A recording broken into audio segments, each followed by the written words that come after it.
And welcome everybody to another thrilling Toonie Talk Wrestling watch party. This time it is for Crown Jewel. My name is AEW Disciplinary Committee. I am hosting because Marv is getting married. He found a woman who accepted the fact that he's a monster and he locked her up tight, which is smart. That's a good thing to do. If you, in his situation, the first time that you find a woman who accepts the fact that you're a literal monster, you probably should get her in the bag quick. So that's what he is off doing today. But with me, as you can see, because I didn't do the Marv thing where I introduce everybody slowly, is Awful Wrestling. How are you doing today, Awful? Peace to the chat. Peace to AEW Disciplinary Committee. That's me. Hopefully, we're gonna have a good time. Hey, I got a question. Yes. Are we allowed to curse, or are we still, or those same rules apply? Same rules apply. I actually think they might apply. Like, the cursing stuff, you can do it later. But I think we actually have to be more careful because if this doesn't get monetized, Right. then Marv, he can't edit it because he's getting married. And I don't think he's wanting to stop the wedding to go edit shows. I mean, he might. Funny. I don't think Mrs. Movie Monster would appreciate him stopping the wedding. I'm sure Marv will be okay with it, knowing Marv. But right. So yeah, so we need to, we'll be cool. We're hanging out. We also, by the way, have the debut of Max on Toonie Talk Wrestling. We will be sharing a microphone since we're in the same room anyway. How you doing, Max? Good one. That was off to a roaring start. Max, how are you doing? You just gotta say one word, buddy. Okay. He's not very good at this. He's cameras. He's microphone shy. No, he found out that it's funny, so it's a bit now. Okay, gotcha. That's what, like father, like son. Yes, yeah. He will always chase the bit. I'm doing good. There he goes. He said something. Awesome. So, yeah, we got a couple super chats already lined up. So let me pull those up here in a second. There we go. We got, first off, Liger J81 for $2 just came in to support the heel Saudi diss. I'm not wearing my headpiece today. I didn't realize I was Saudi diss, but sure. I do speak a little bit of Farsi, and to Liger J81, marhaba kifalik. The only thing I know that's even close has gotten me in trouble for saying before, so I'm not gonna say it. Okay. Well, yeah. Alhamdulillahi Rabbil Alameen. I'll say it, whatever. One of my buddies that I used to work with, he used to always go off about Kwanzaa. He was a black guy. He used to always go off about Kwanzaa, and he hated Kwanzaa. And every time I saw him, I'd say Assalamu alaikum. Oh my God. So anyway, moving on. It's Kuji Chakalia. Yeah. It's Umoja. So here we go. We got a second one from Playing Pixel Art for $20. Thank you. Awesome. Sir. I have no audio for now, so here's my support until I catch the replay. Love you guys. Enjoy. Yeah, he's hanging out with family. I know that. He told me earlier. So okay. Yeah, we should be. I think we're gonna have a good show here. This is one of the few Crown Jewel cards. Although I think we say that now every time they go to Saudi. Now that Triple H is running it, we keep saying like, I can't believe how actually excited I am about this pay-per-view or how good the card is. But I think Triple H doesn't have the same mentality that Vince does, where Vince just booked this show specifically for the Saudi Prince, and I think Triple H is more he does half of it for the Saudi Prince, but we're still getting KO versus Orton. We're still getting the Bloodline match. We're getting stuff that involves actual storylines, the triple threat for the US title, stuff that's been going on longer than 2 weeks like they used to be. So I don't know. It seems like it's a good card. What do you think, Awful? Boy, I'll tell you what, I didn't know about this pay-per-view until God, geez, when was it? Wednesday or Thursday? But yeah, but I think it's going to be a good card. Hopefully, we'll give the audience some theater of the mind and try to call the action as best we can while cracking jokes and having a good time. Speaking of cracking, I'm about to crack open this Corona here. And Ooh. I got a question for you, Max. Excuse me, not Max. I just looked at the screen. I got a yes for Dis. How much longer, man? How much longer is this contract with the Saudi government for? Oh man, I want to say 2026. I want to say that. If anybody in the chat knows for sure, let us know. But it might have even been extended when TKO took over. I mean, it's very profitable for them. And I always feel weird running these doing these things and supporting this. But I mean, come on. Like, number one, I don't think that we are forcing anybody to watch this show. In fact, if we're doing anything, we're keeping people from watching the show. Why are you depressed, Max? Oh, that was it? You just wanted to say that? Yeah. Okay, Max said he's depressed. Okay. Over what? What bills do you got to pay, young man? What are you doing? You said I was gonna be able to talk, and then oh, he's sad because you said Max, and then you meant me. Oh, that's what he's. Well, Max, how much longer on this damn deal? So, Max, how much longer is left on the Saudi contract with TKO? Anything? Max, what do you think about the Saudi prince and the morals behind WWE doing a deal with someone who built an empire on blood money from gas? What are your thoughts on this?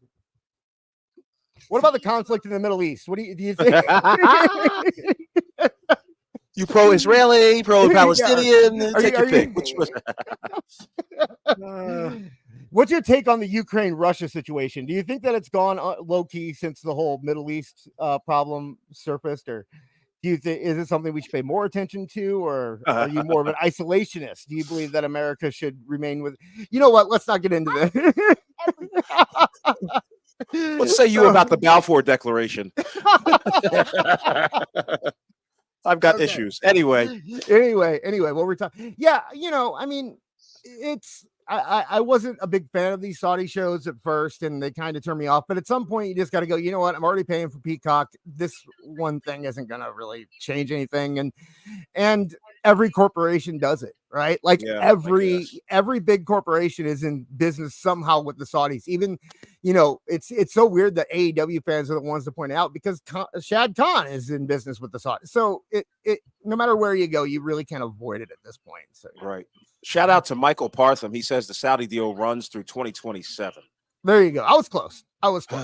Brad Becker in the chat. We should clarify this real quick. We are going on Tuesday, not Wednesday.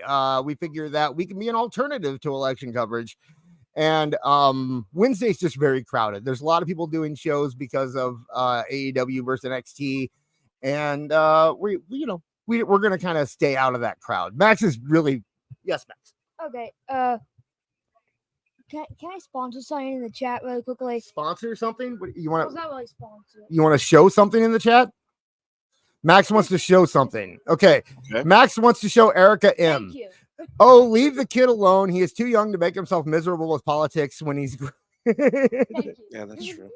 Max said, "Thank you, Erica." We're joke. Max gets the joke. Don't worry, Max. He lives with me, so he understands comedy. Oh boy. We've had to have long conversations about the difference between when your friends make fun of you and other people make fun of you. From him overhearing stuff and whatnot. So, awful. Yes, sir. Anything? We usually do the eating thing, but it's not dinner, so I don't really know if it applies here. So, I just had dude, I don't even eat like this. I hate this. I was about to curse. I hate this crap. Like, I went to a local Turkey Hill and got me a sausage, egg, and cheese sandwich, which is loaded with cholesterol. And I hate that. and I got me some Coronas from across the street, and I think I'm all right for now. Hopefully, I don't vomit it all up during the Cody Rhodes versus Gunther match. Yeah, But we yeah. had some pancakes this morning. Woke up late actually and had some pancakes. So yeah, it's too early to get all greasy and stuff over here. It's still morning time for me. So Right. yeah, but Max has a bucket of candy also from Halloween. Okay. Hey Max, what did you dress up as, Max? An Among Us character. Who? Among Us. Among Us. Oh, character. okay.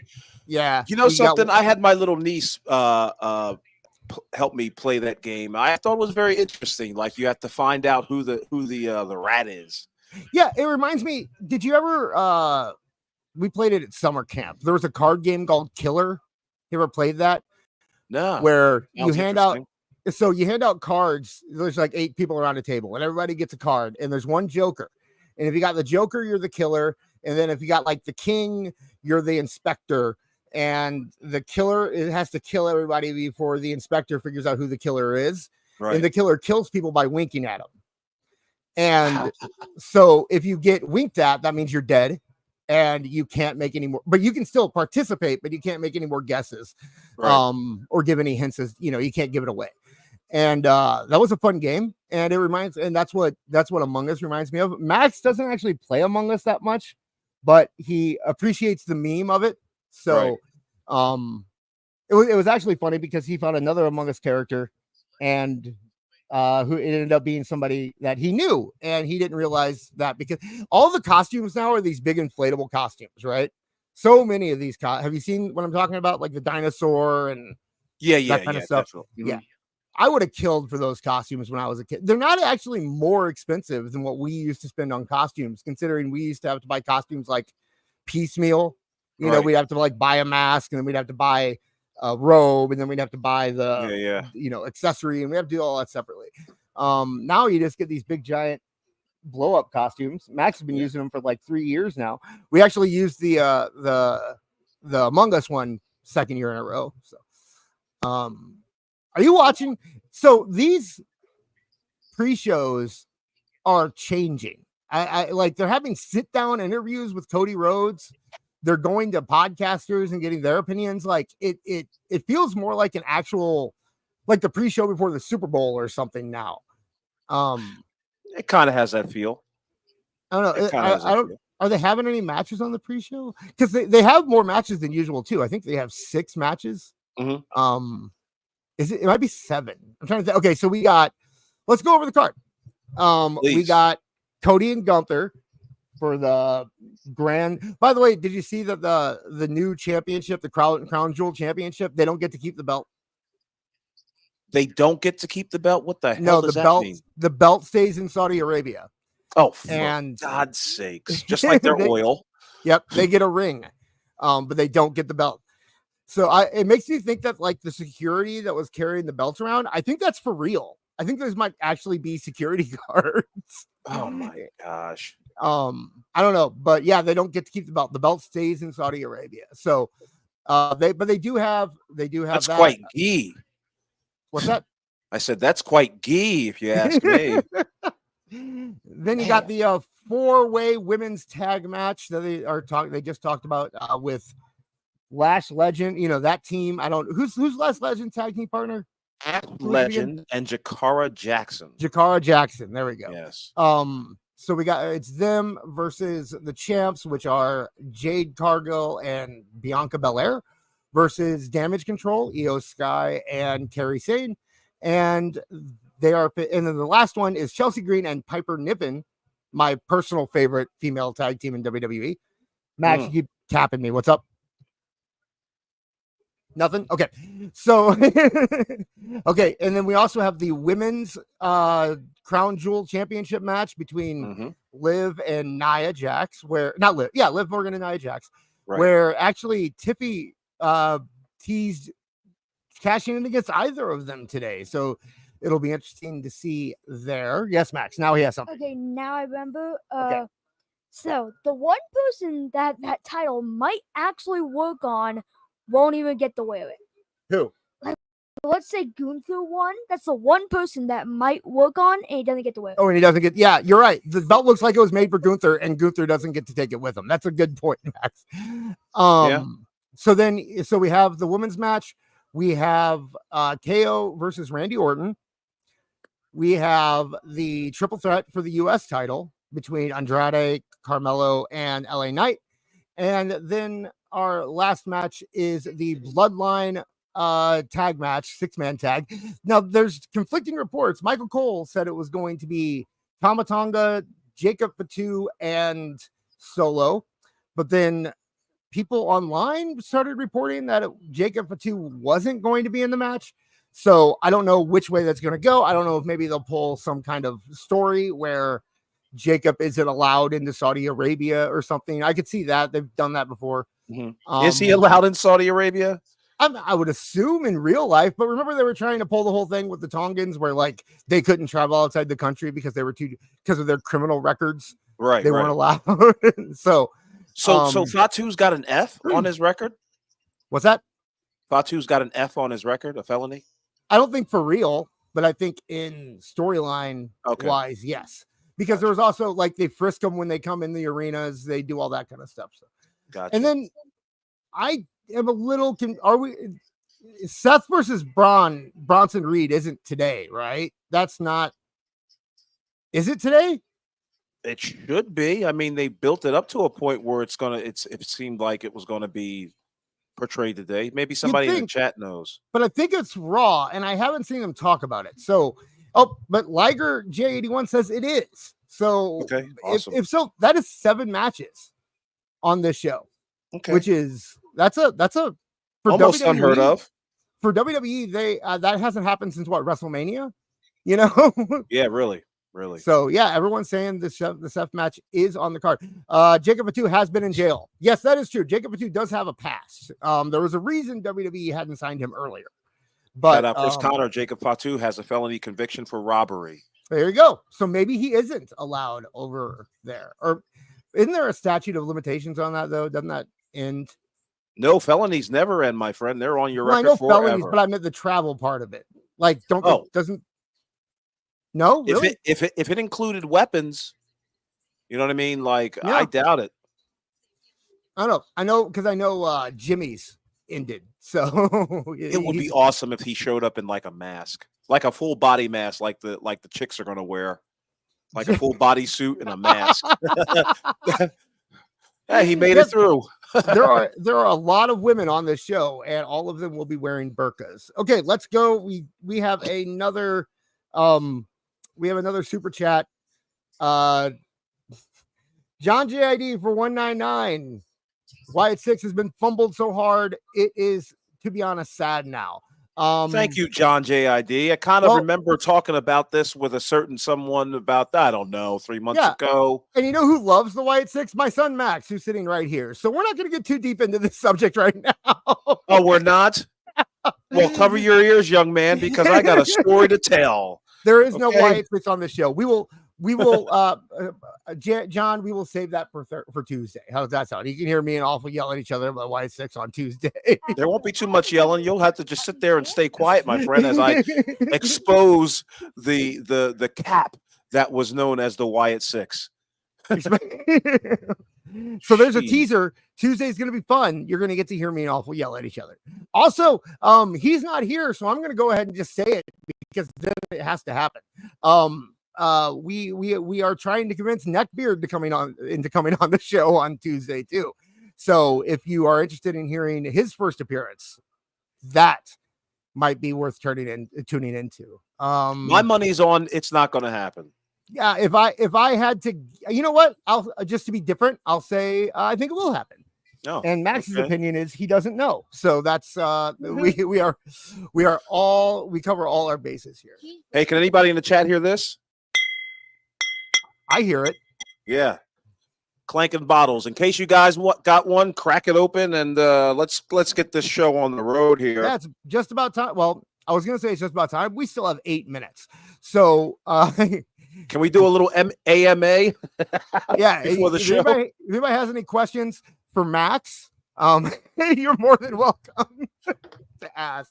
Or Actually, awful. you know what? Right now might be a good time. I'm gonna hand the mic over to Max. If anybody needs to get a drink or go grab some food, why don't we do it here before it gets too late? And awful, you can, because I have to go to the restroom. So awful, you can you can Definitely take quiz over Max here. here. What's that? I said take over. Gotcha. Yeah, you can quiz Max here for a little bit and play with the chat. Here you go, Max. Don't say anything stupid. Okay, you probably can't trust me. Talking to the cat face. Okay. All right, Max. I got a question for you, young man. What's your favorite subject in school?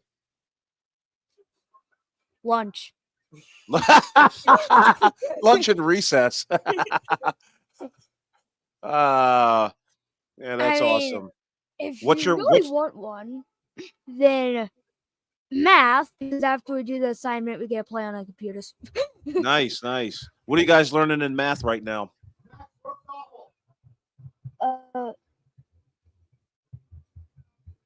The math type of math. Gotcha. The subject with numbers and plus and minus signs. Okay, so my dad just yelled at me to roast him. Okay. So okay.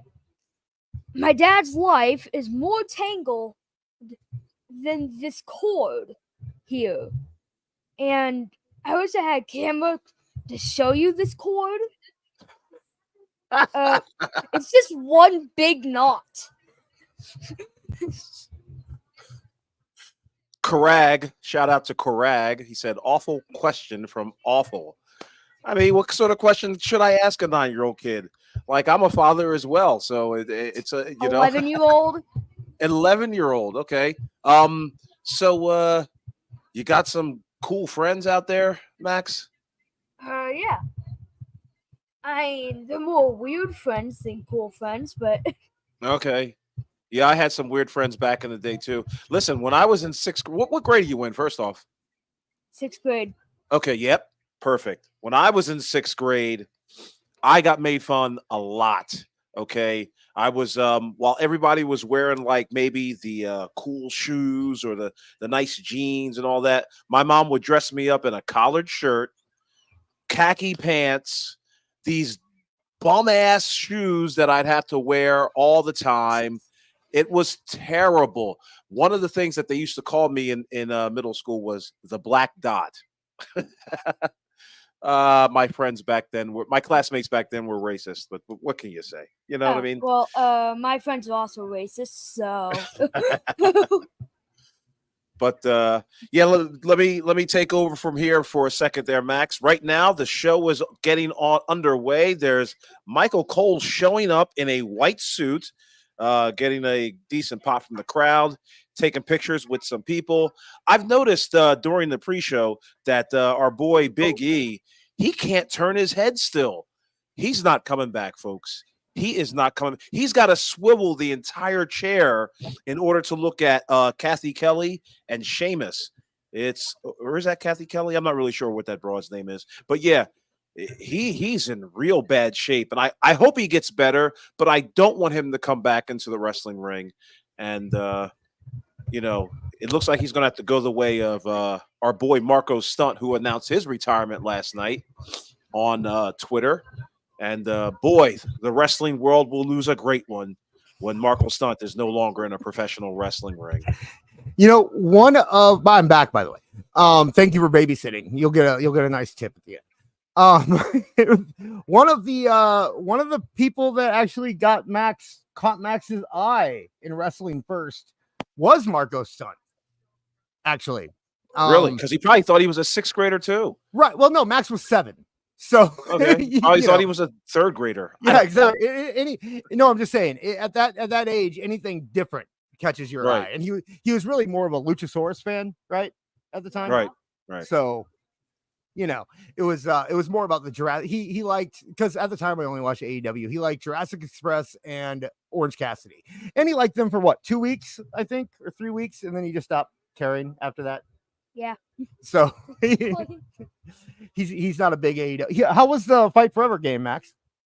It was pretty good. You played it once. Hey, it was, to me, it just seemed like a different 2K game Oh, well, with like 1 or 2 extra matches. well, then why did you only play it once? I Put him played on the it spot. twice. I'm sorry. You played it twice in one day, okay, but it sat there behind our Xbox ever since. And you immediately went back to playing 2K. I played it twice. You played it. Okay, he played it twice. So there you Wow. go. We got another super chat here. This time it is from Cat TV. Hi, Awful and Evil Dis. When did you meet Marvin? Were you childhood friends? I believe Awful was childhood friends with Marvin. Is that correct? You grew up with on the streets? You and the monster? All Found right, him in a let's not trash lie can? to the audience. The man paid almost $5 for truth. So, so I'll give a little story, and then you can also tell the audience how you were introduced to Marv and all that. I was obviously doing Awful Wrestling, and there was a gentleman. If you remember this, I had created a group chat, and I believe I included Marv in it, along Yep. with Jobber Nation and WWE Counselor and Shout out, Alyssa counselor. and shout out Counselor. And the whole purpose of the entire chat was to kind of like expose, what's that dude's name? Kenny for your thoughts. This mother effer was putting out a GoFundMe.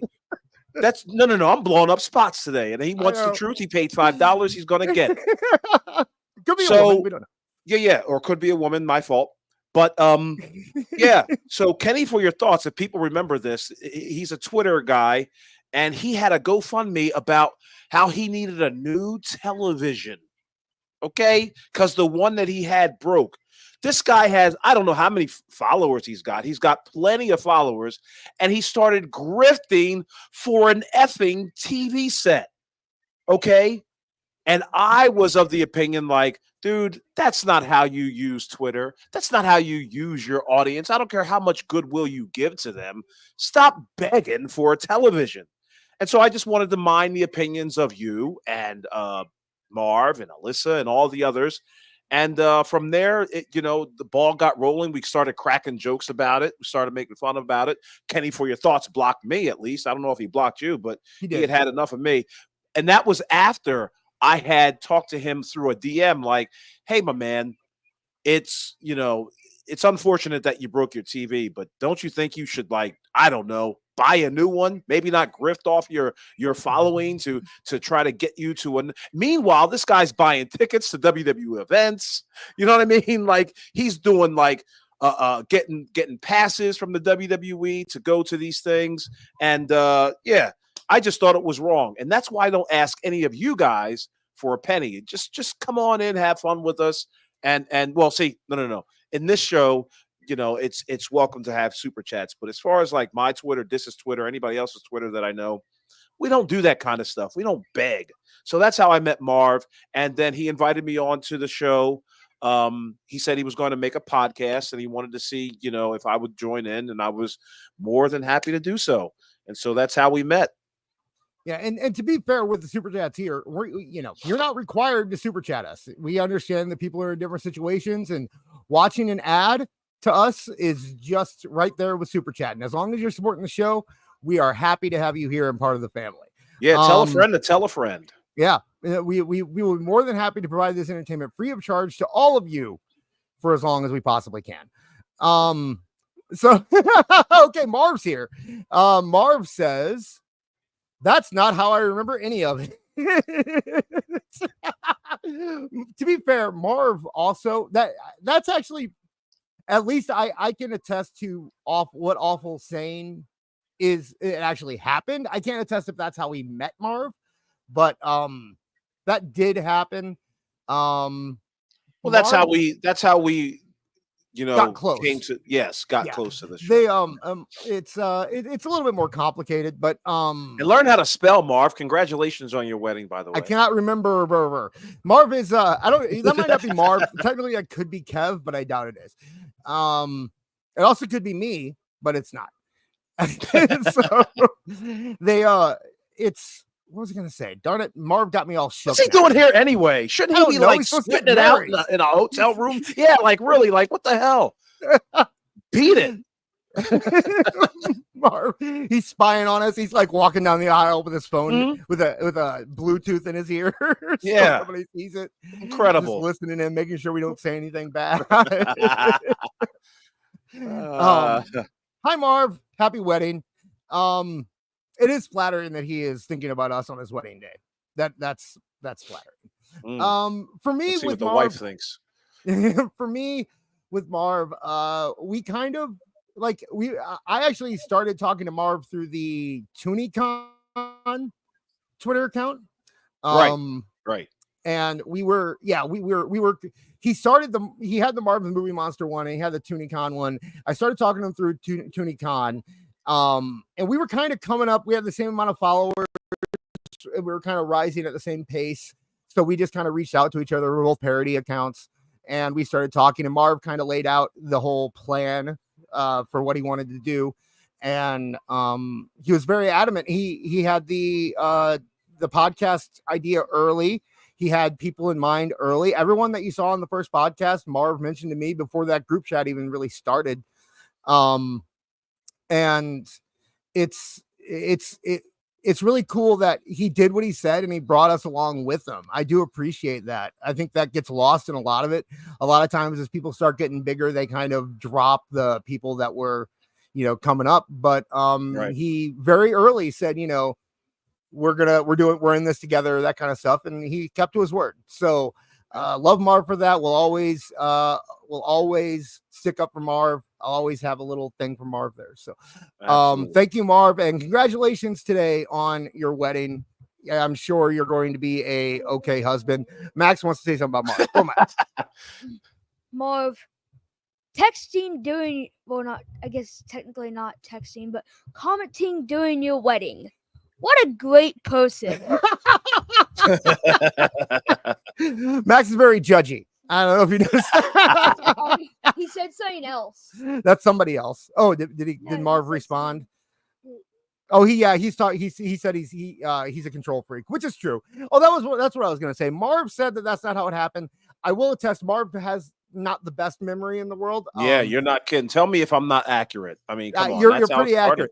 Marv saw my face 2 times before I posted my picture on Twitter, and he acted like he had never seen my face before. So he's, maybe not the best memory there. We do have another super chat though coming in from JPS for $5. What the heck? My cat broke my TV earlier. You know what I did? I worked a voting location to get a new one. Yeah, that's what human beings do. Yeah, that's what there's a lot of things that I need that would be great. Like I could use a really good streaming computer, but I'm not going to start a GoFundMe for it. I'm going to try to earn that stuff. So, but of course, a lot of these GoFundMes, they get by saying like, I didn't start it. My friend started it. So awful. Right. If you want to start a GoFundMe to get me a computer, you are more than welcome to. You got it, pal. You got it, lazy ass. You know what? You would do that. Don't do that. You are exactly the type of a-hole who will go on and do that right now and then blow me up on Twitter for it. I know you. So I guess I'll just get rid of this window here because I was about to get it started. I knew it. I'll get back to the regular chat. Man, this is a long intro. We are at 12:07. And the show the show has started. There's pyro and ballyhoo. I mean, it looks like a bells and whistles entranceway, nice stage and all that. These shows always look nice. Are they doing it in the stadium or the arena? It looks like it's a stadium. They have the stadium set up, but it doesn't look like Yeah, that can't be a stadium, right? Yeah. I guess it is. No, it's the Hammerstein Ballroom. Yes. I don't know what that. It's 2300 Arena. They're Right. running the ECW Arena for Crown Jewel. I'm looking at the crowd now. Not one female. Yeah, this isn't a stadium. I want Saudi Arabia, boy, never change. Well, you haven't changed in 3,000 years. So, oh, okay. All right, first match up is the Bloodline. Wow. That makes sense. I imagine that the Saudi prince would not be very happy about the match for his title going on first. And you got to keep those two matches as far away from each other as possible. But I'm looking forward to this match. The first thing I always notice on these Saudi Arabia shows is like the first front row. You can get an idea of the feel of the show when you look at the first few rows, because if they're filled, if all you see are backs, then you know that the dignitaries got the front row tickets, because they're either going to be on their phones or turned around talking to somebody else the whole time. And it really kind of kills the vibe a lot of times. But if they let the kids up front, like they have, or, in the past couple shows, it can be a lot of fun. There's definitely a lot of, these aren't people who are forced to be there. This isn't a North Korea show. These guys are a lot. Yeah, their Congress doesn't take up the first 5 rows. Exactly. Well, sometimes they do. And they are. Look at that. You can see it looks like this is going to be a dignitaries in the front. Man, that kid's wanting to jump over the barrier there to get to Solo. Yeah, it looks like mainly adult men in the first few rows. So that's fun. Good job. And why put them on? And they put them on the hard cam side. Like they put them on this, or the side facing the hard cam, so everybody sees. Oh no, okay, that's what they did. They put the dignitaries on the non-hard cam side. That's a good idea. Put them so that the camera gets the families. That's pretty smart. Right. It's surprising that they have so many women on the show, considering they have to wear the Power Rangers outfits. Right. Well, Jacob's there. We should probably mention that. Jacob's there. Yeah, Jacob Fatu. The entire Bloodline is there. The two lackeys, Jacob Fatu and Solo Sikoa.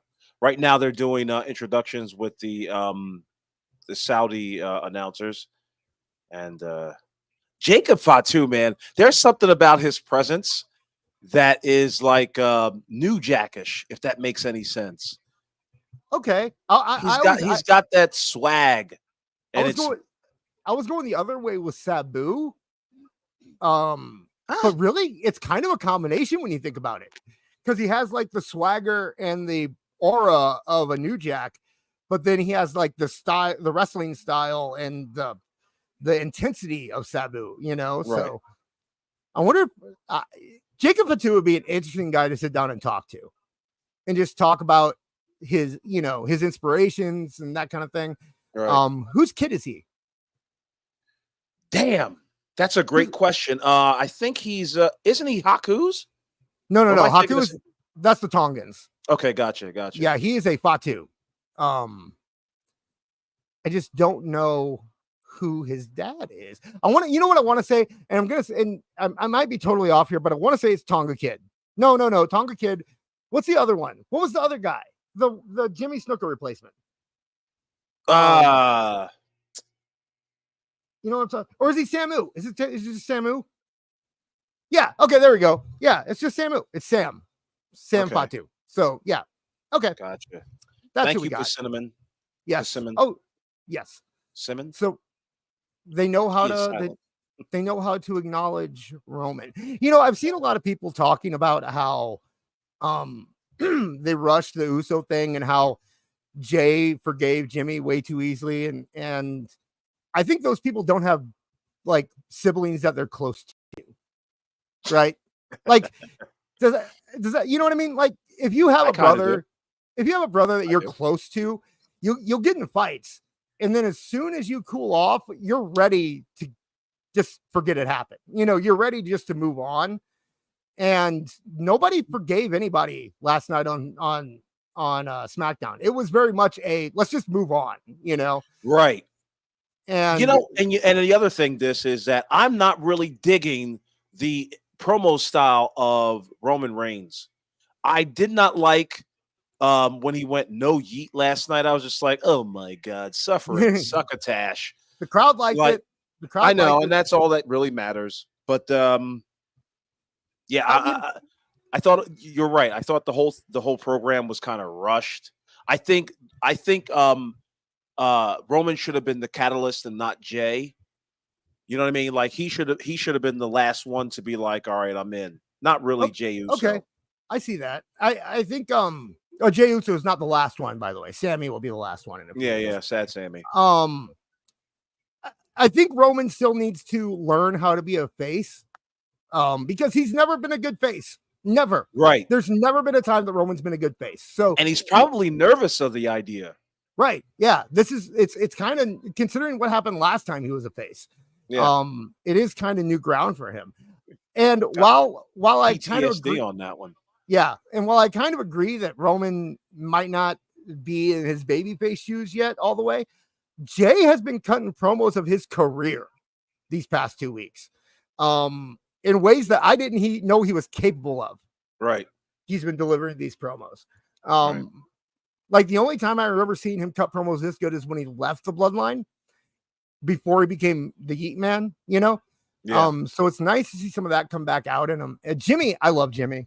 I'm a Jimmy. This is a Jimmy house, Max. Is this Jimmy house? Yes. Yes. Max agrees that this is the Jimmy house. Oh, wait. Yeah, what? where the hell is Jey Uso? Somebody mentioned in the chat Jay gets a separate entrance. He's going to get the big entrance to the crowd. But why? Because he's the people's champion, man. He's the people's champion now. That's what he is. Dude, I'm going to say something. This is a hot take. Sorry, Max. This is a hot take, but Jay might be more popular than Roman right now. Wrong.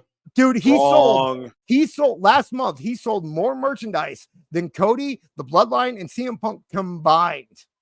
Okay. That's cool. So, I mean, listen to this pop he's going to get when he comes out. Max, what were you saying? Do you know what you were saying, or are you just going to hold the mic? Okay. Here he goes. Talk to the cat's face. Never use slang ever again, please. What slang? Yeah, what slang did I use? What slang did he use?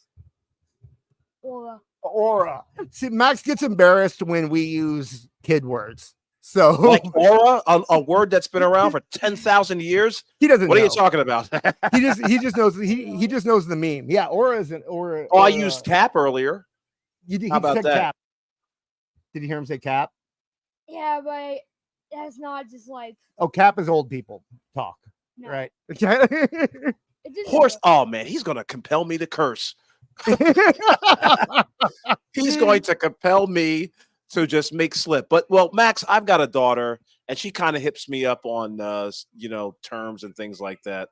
Yeah. So Max gets me. I know about Riz. Jey Uso sure has a lot of Riz today, right? Yeah. Riz. Isn't that how you say that, Max? Please shut up, you unloved child. Okay. Did he read that off a 3x5 card? I swear to God. What's going on over there? He keeps roasts in the back of his head, and he has them ready to go.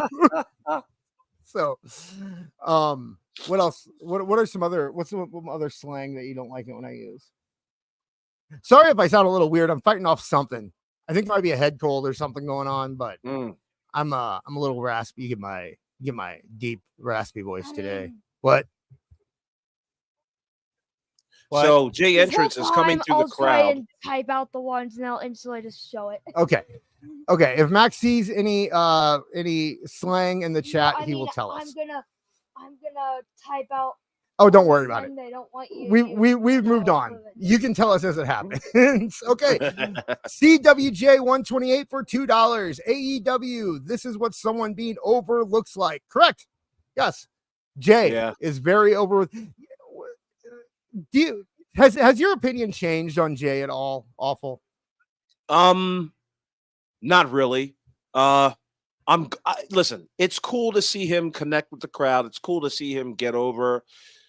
As soon as that bell rings, man, it's a different story for me. I mean, I'm still Jimmy's the better wrestler, and Max is yeeting right now. By the way, we are very clean white. up afterwards, young man. I don't know. I was never as hard on Jay as you guys are.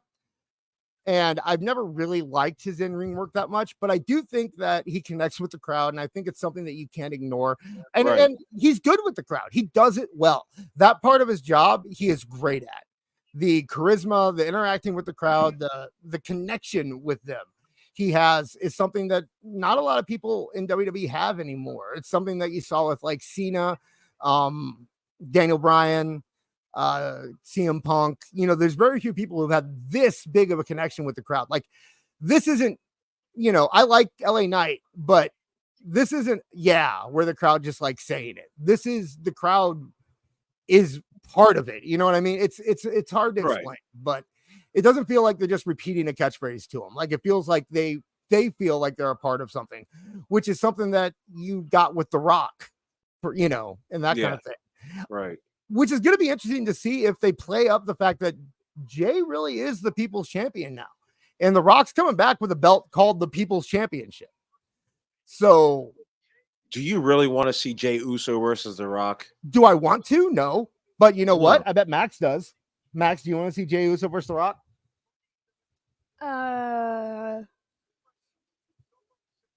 Sounds like a no to me. Not as much as some other matches. Like, want to hear one that I do want to see? What? Jacob Fatu versus The Rock. Well, yeah, of course you want to see Jacob Fatu versus The Rock. I want to see Jacob Fatu versus everybody. So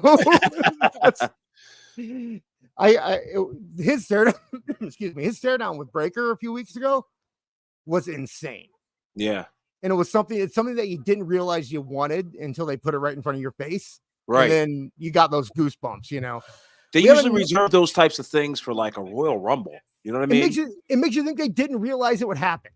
Like, they knew they'd go face to face, but I think even they didn't realize what it meant. Right, you know what I mean? Right. Like, they didn't realize the moment they had there.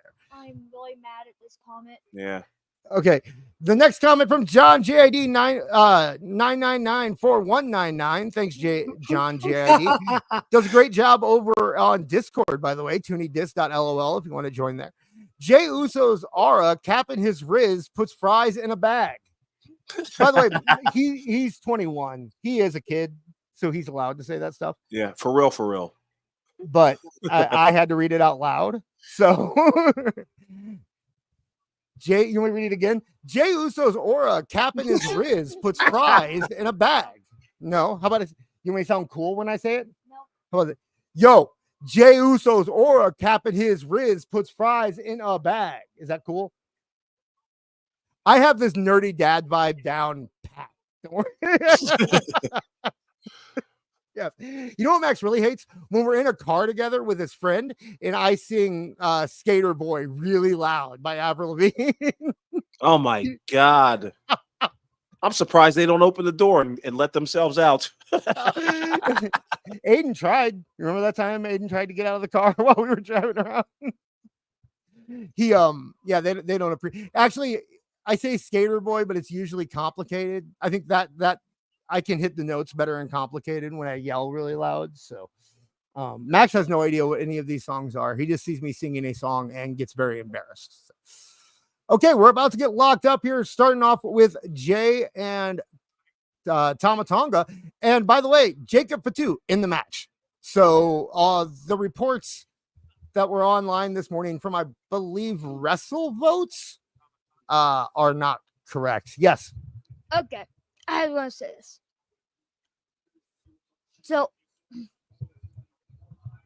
firstly, there's more teeth that are absolutely destroyed in your mouth than people on this planet, and also, what are you talking about?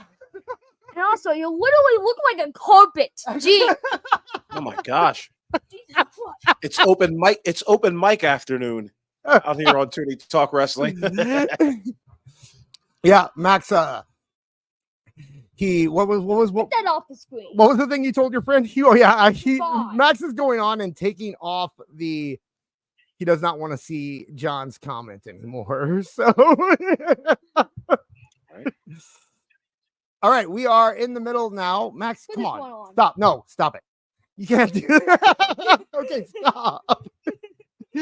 Marv's gonna be so mad. I know. So this is the first Uso double team we've seen in how long now? A lot. A very long time. Awful died apparently. No, so. I'm here. Okay. I'm trying to like to see like how the crowd is responding to this match so far, because you know, we obviously have to have it on low volume and all that. But right now, our boy Jacob Fatu is in the ring with Jimmy Uso. You know, it's a funny thing. These guys are great on promos. They're great in interviews, and it's one of those things. Like, it's just like you watch their matches, and I'm talking about any one of them, and you're almost waiting for the ending because you know there's going to be some story involved in it. But like the first third of the match, it's just like, okay, all right. Let's keep it moving. Let's go. You know what I mean? Yeah, and I also don't think Crown Jewel crowd is a good way to really, you know, figure out how people are going to respond to people. Right. People in the chat asking if it's a kid show. It is a show with a kid on it. I wouldn't call it a kid show. Awful. Do you want to prove this isn't a kid show? What should I say? The F word real quick? You can just read this comment word for word if you want. Sure. Shit. This is a kid show, huh? Okay, there you go. Yes, we have a kid here. Marv is gone, so we're having a little fun today, but I would not ever call this a kid show. So highly unlikely. No. Well, right now, Jacob Fatu is squaring up with our boy Jey Uso. Jey Uso is the only colorful figure in the match, by the way. He's wearing white and light blue. Everybody else is wearing dark dark black colors. It's a good point. And you know, WWE isn't a company that does that stuff by accident. There has to be some, like, they want Jay to stand out for some reason in this match. Yeah, and he certainly is standing out. I wonder why. I guess maybe Roman Reigns asking for the tag. Yeah. So we've been there's also rumors, not rumors, but a lot of people are saying that this is when Paul Heyman's going to come in. You think we see Paul Heyman today? A Jew in Saudi Arabia. This is going to be interesting. This will be an interesting little development. No, I think you want to save that for and as we talked about before, you don't want to do it at the ECW arena unless you have some brilliant strategy of weaving NXT with this Bloodline storyline. Keep him out of the 2300 arena. But I do believe that he should be around maybe next week's SmackDown. I think he can. I think it'd be fitting for him to come in and cut a promo about ECW at the show. No, but you can't do it, bro. You can't. I don't know, man. You're going to ruin out that. You're going to see one of the two things is going to happen. You're going to elevate the ECW program, but you're also going to devalue what's going on with the Bloodline. That's my thought. That's true. You're actually that is a decent, maybe a pre-record. How would you do with a pre-record? Nope, don't even do it. Really? Don't even touch it. Okay. As we talked about before, Paul Heyman, a great replacement for him is that you throw the Brinks truck at Joey Styles for just one night. Okay. I actually really like that idea. Or I don't know. I mean, honestly, you could bring in Todd Gordon too. The people in he's got nothing to do with ECW. Todd Gordon has nothing to do with ECW. You know what I mean? I know what you mean. Yeah. But he is appreciated by the crowd, and in terms, although they're already bringing in RVD and Bully Ray and Dawn Marie and Francine, and I imagine I've heard talk of Sandman too. So they'll have plenty of people there to pop the crowd. Right. Yes, Max. So it's kind of random, but just recently we have this kind of bounce house thing called the Jumper at school. Well, guess what? I saw some of the kids fighting, and one of them did a tornado DDT. That's because wrestling is popular again. You're going to see that stuff now. It's actually pretty neat. Tornado DDT. Did he kick out at one? Did he kick out at one, Max? Nope. No, he didn't kick out on one thing. Hey, he sold. That's good. I appreciate that. Did more than Adam Cole did on Wednesday. That's for damn sure. Kids on the playground selling better than you'll see on Wednesday nights on TBS. Right. I think we have another super chat here from our friend Andre Adams. Always love to hear from Andre Adams. Refreshing, actual men who went through puberty wrestling.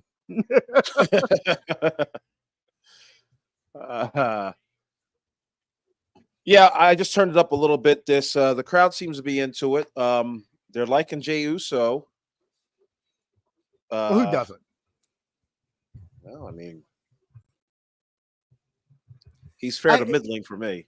Well, you know what I mean. In terms of crowds, who doesn't? Yeah. That is one thing I do also like about WWE crowds is that they understand that they are a part of the show and appreciate being part of the show. You're not going to hear, at least anytime soon, unless the product really goes downhill.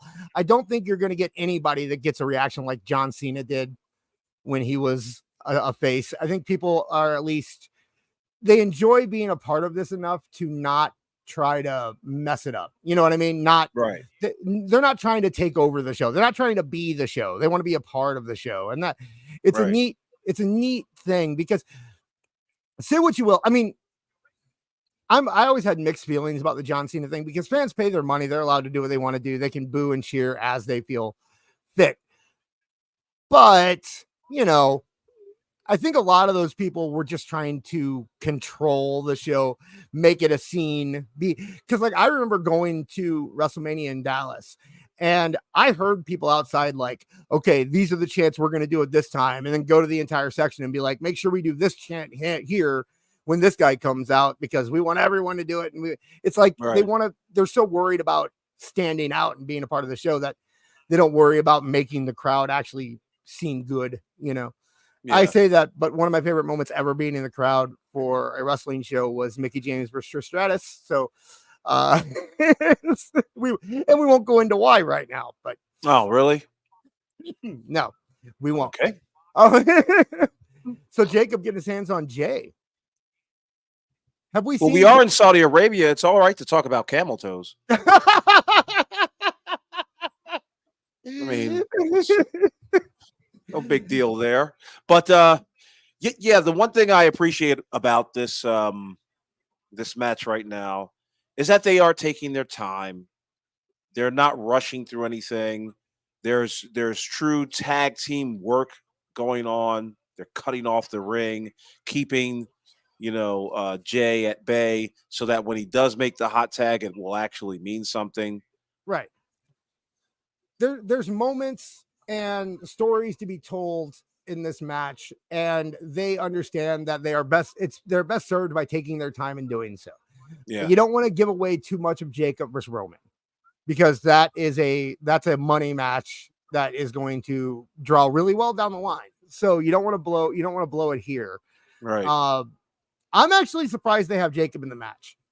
I think that I'm not a Tonga Loa hater by any means. I think that he was kind of given a bad shake right at the beginning there when he got his concussion and looked like he didn't know what he was doing for a month.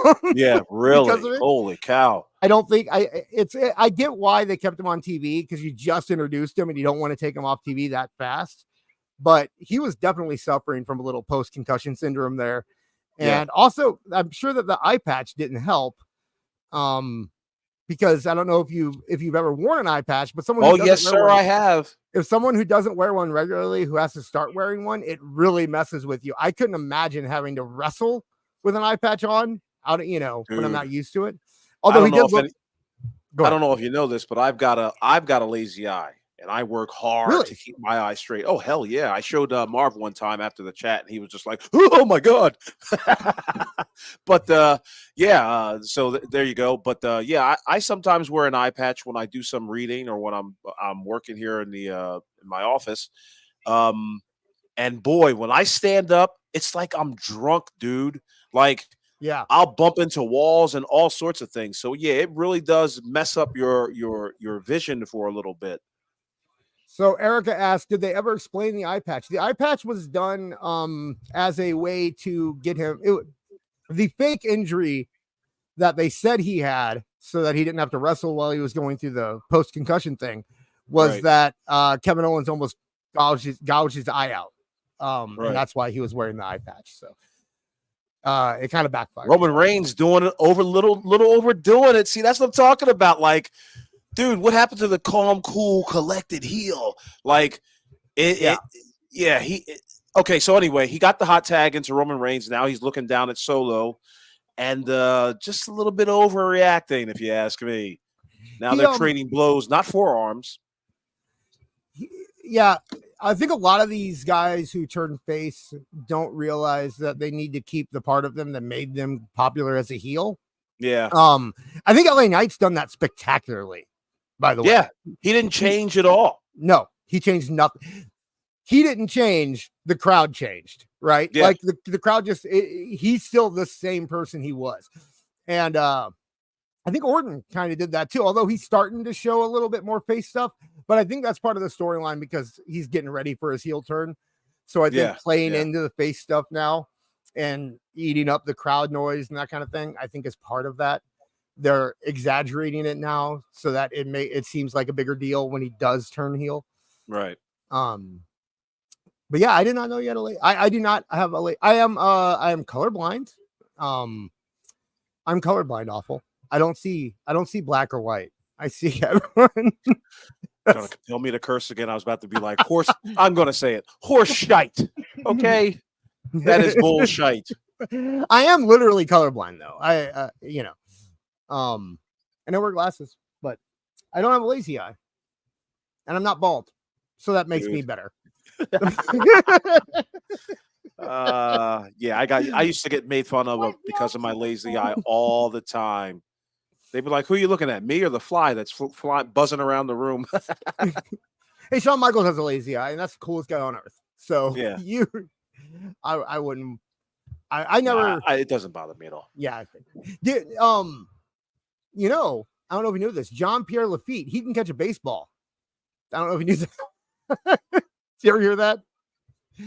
No. Bruce's favorite. Help me out with this bad joke. So PCO, he's now PCO, but right. He, when he wore an eye patch, he had to wear an eye patch. He has to wear an eye patch. He's missing an eye. And Bruce, our friend Bruce from Connecticut, he one of his favorite jokes is that he can catch a baseball with the eye patch on, which is impressive. I don't know. Have you ever tried to catch a baseball with an eye patch on? Awful. No. Because you lose depth perception. Yes, right? Indeed. Yes. So, man, things going nuts in this match. It's a Donnybrook at this point. Yeah. Super kick party going on with Jey Uso.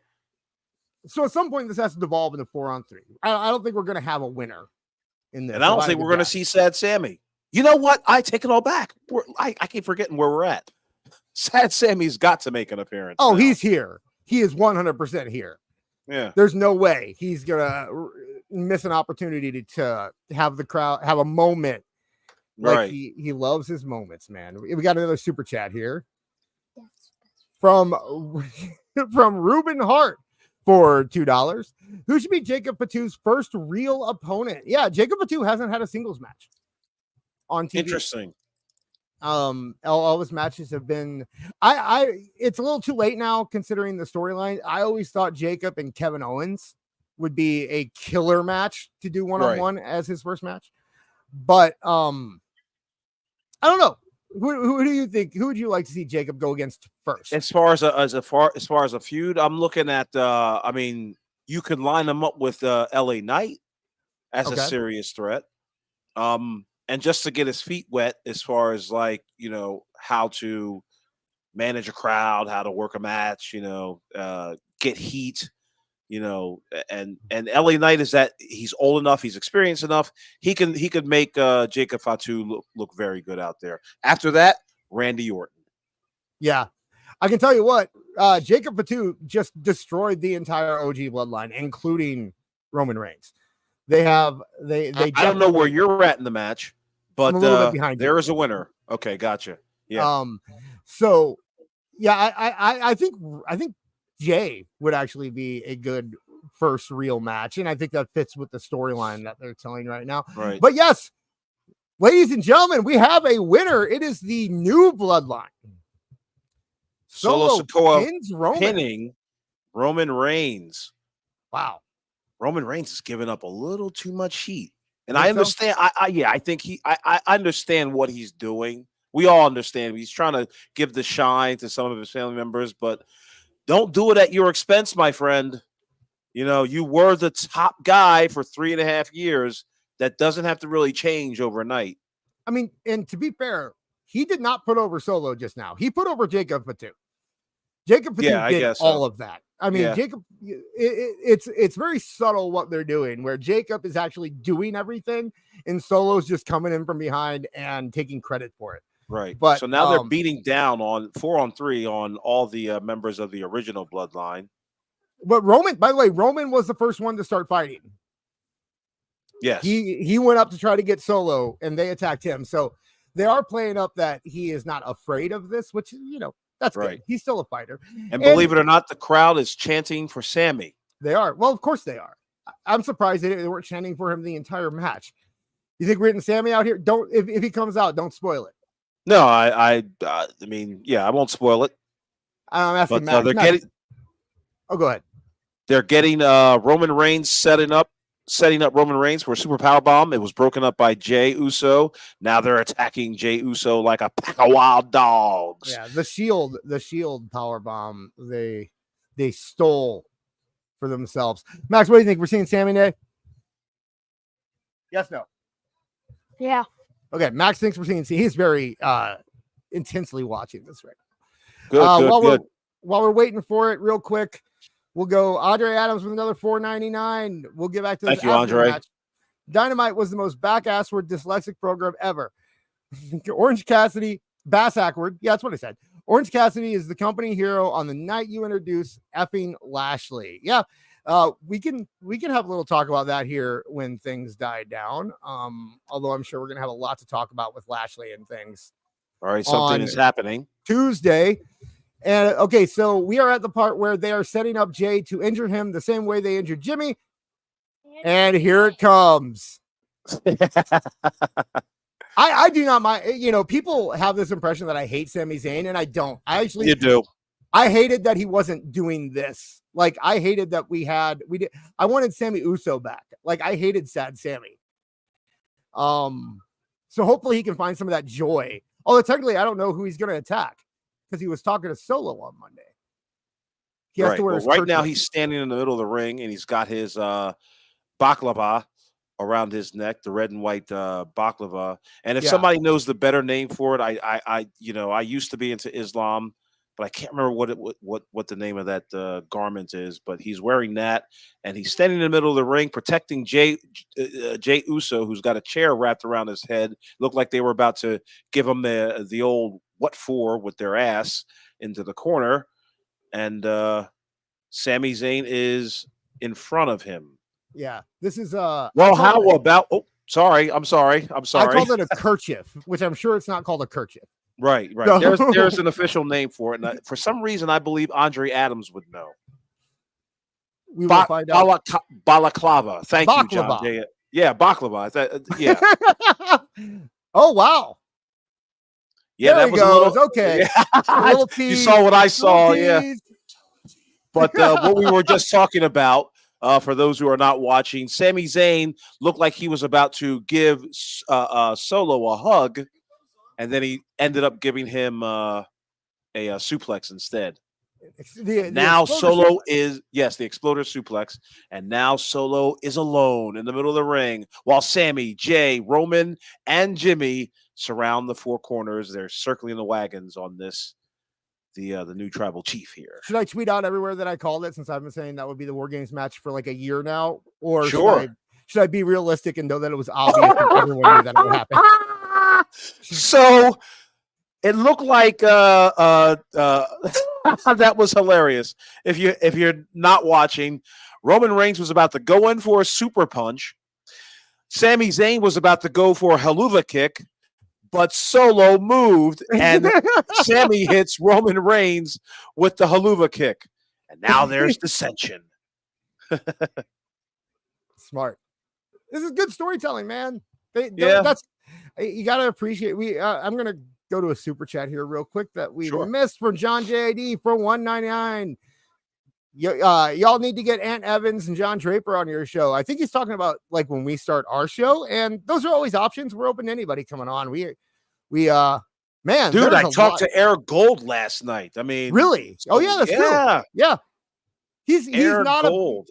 He's not a bad dude when you actually talk to him. He's misguided and he has some interesting opinions. Sure, he's still out on that, folks. Let me tell you something. This is the worst reader of people who no, I'm not. They're still fine to me. They're fine, but they hate my ass. He was just like, AEW Defender's a good guy. Well, and then I talked to. Then he tried to dox me. We're even on talking to people that hate the other people that we talk to. So. Yeah.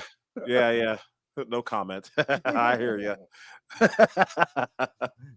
Okay, yeah. So Sammy's sad. Poor Sami. Why is Sami sad? How is Sami the one that's wrong here? I mean, how is Sami the one that's right here? I don't know. How was Sami wronged? Can you tell? Awful. Do you know how Sami was wronged? I'm going into my database. I can't remember. Because he was booted out of the Bloodline. Never.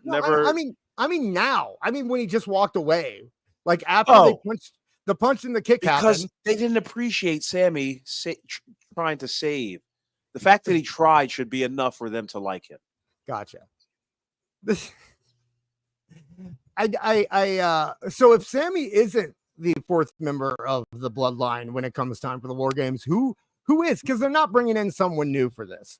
I've seen people say like, bringing in Sami Zayn. You were right. Yeah, they're bringing in Sami Zayn. I mean, this was the tease, and they've got to tease some dissension for a little bit. You can't just it can't be all roses and flowers.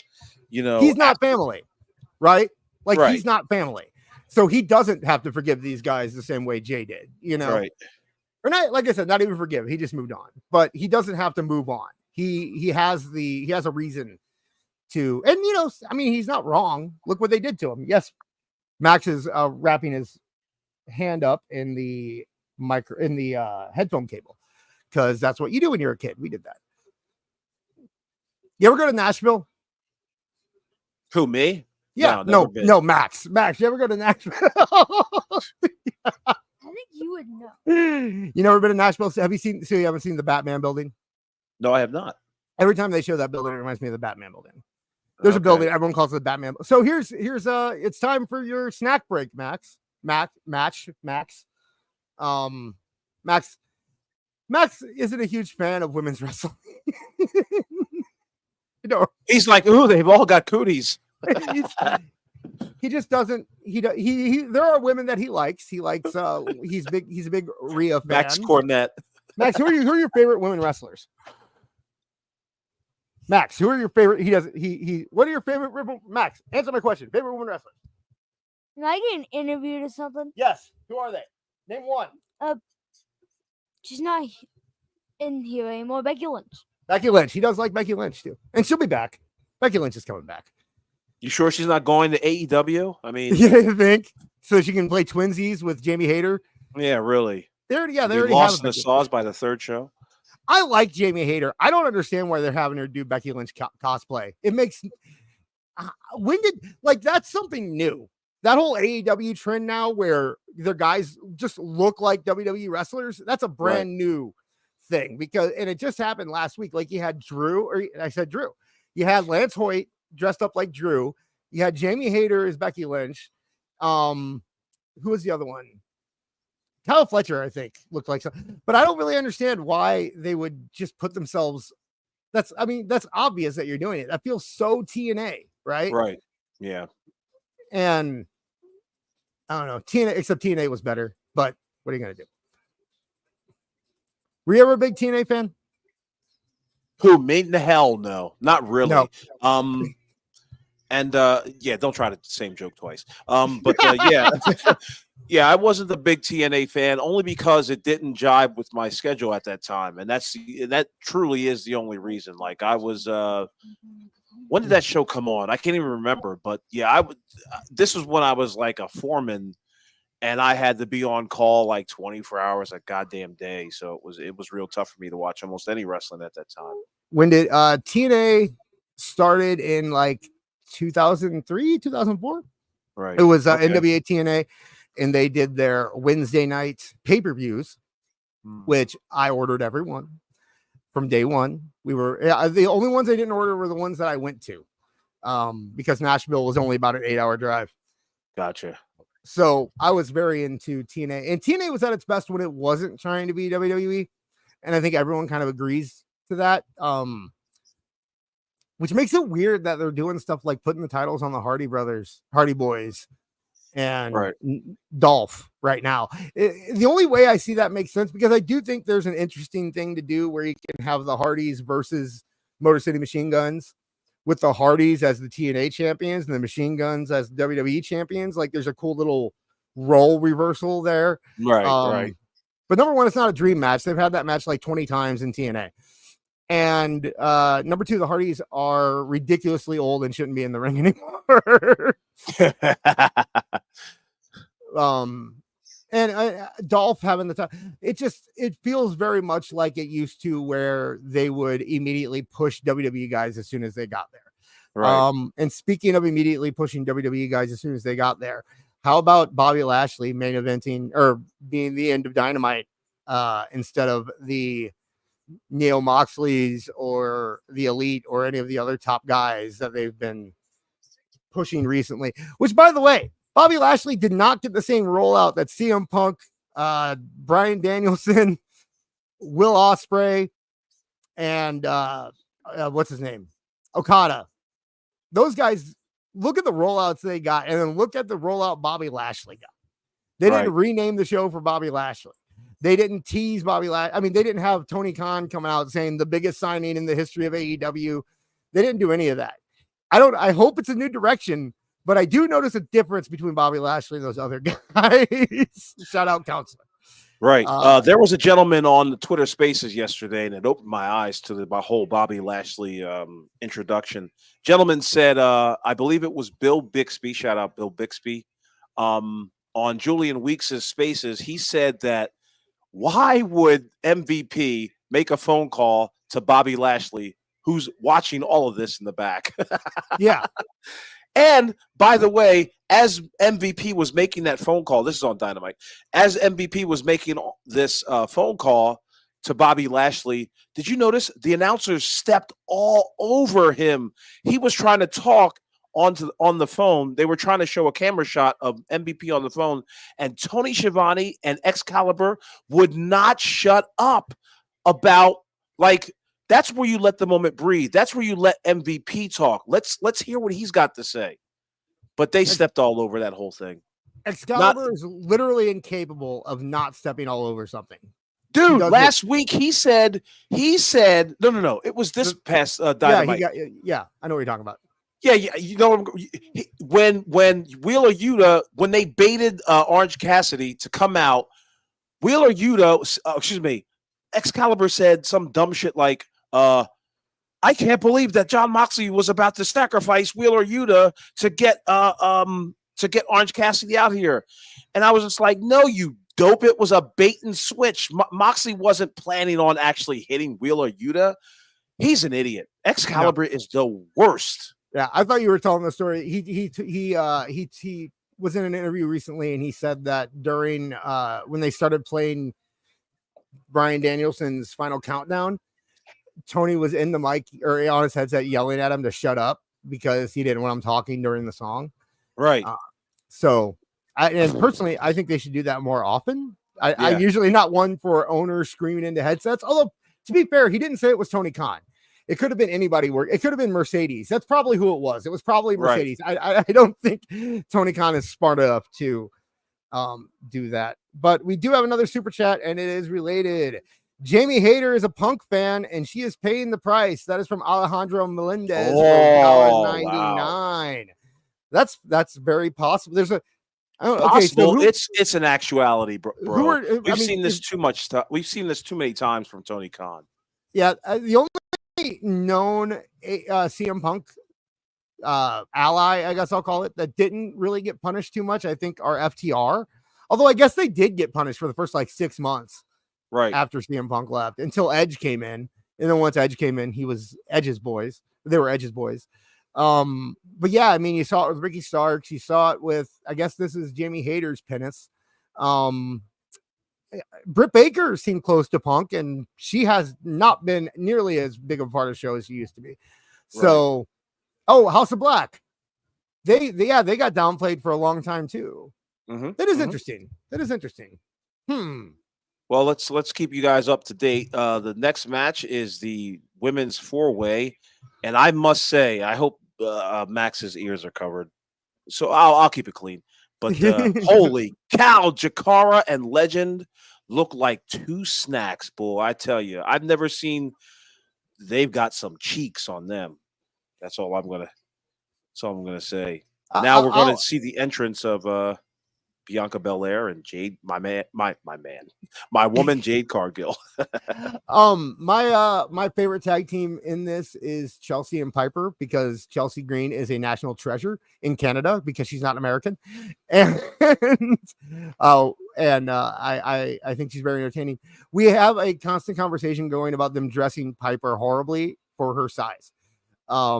And I have to say, I think they did a better job this time. She doesn't, she's not dressed ridiculous. She's not wearing all white or something like they usually have her do. Right. Yeah. Chelsea's fantastic. Did you see Jade cut a promo last night? Yeah, she did all right. Yeah, it was fine. It was, and it wasn't, I mean, it was pre-recorded because it wasn't a live show, but it was one of those like Jey Uso promos where she does it before she comes out to the ring. So it was all one shot and she nailed it. That's, I mean, I'm a gigantic fan of Jade Cargill, and that's despite the obvious reasons. But it's just like it's been a long time where I like actively rooted for somebody in professional wrestling. Like I really genuinely want Jade Cargill to do extremely well because she's got the it factor from head to toe. Absolutely, yeah, and she was. I don't want to say she was wasted in AEW. It's just they had no idea what they were doing. So she was never going to be used properly in AEW. Well, as I said, she should have been in a barn somewhere on Thursdays, Fridays, Saturdays, Sundays, working it out at a training facility. And unfortunately, they didn't do that. They didn't do that with her.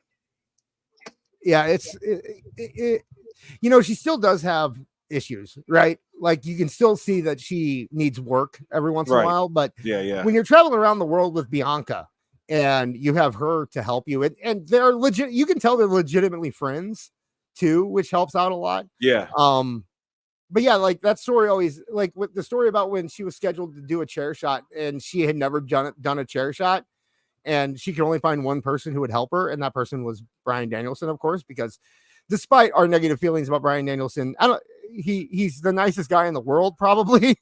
So, and I don't really have negative feelings about Bryan Danielson. I feel sorry for Bryan Danielson, to be fair. But we do have another super chat. We have a couple more. Awesome. We got Liquid Fox for what are those called? 2 Canadian rupees. What do they use up there? Anyway. Damn it. Rupees, I can't remember which one it is. It's not, I know it's not Canada. It's toonies, right? Anyway, good morning. Good morning, LOL. I just woke up. How's the show? So far, so good. I think the Bloodline match was good, and this is only the second match, but I'm getting kind of tired of these multi women men tag team matches where there's like 9 people or 8 people at one time, or like I'm starting to miss one-on-one matches. To tell you the truth. Yeah.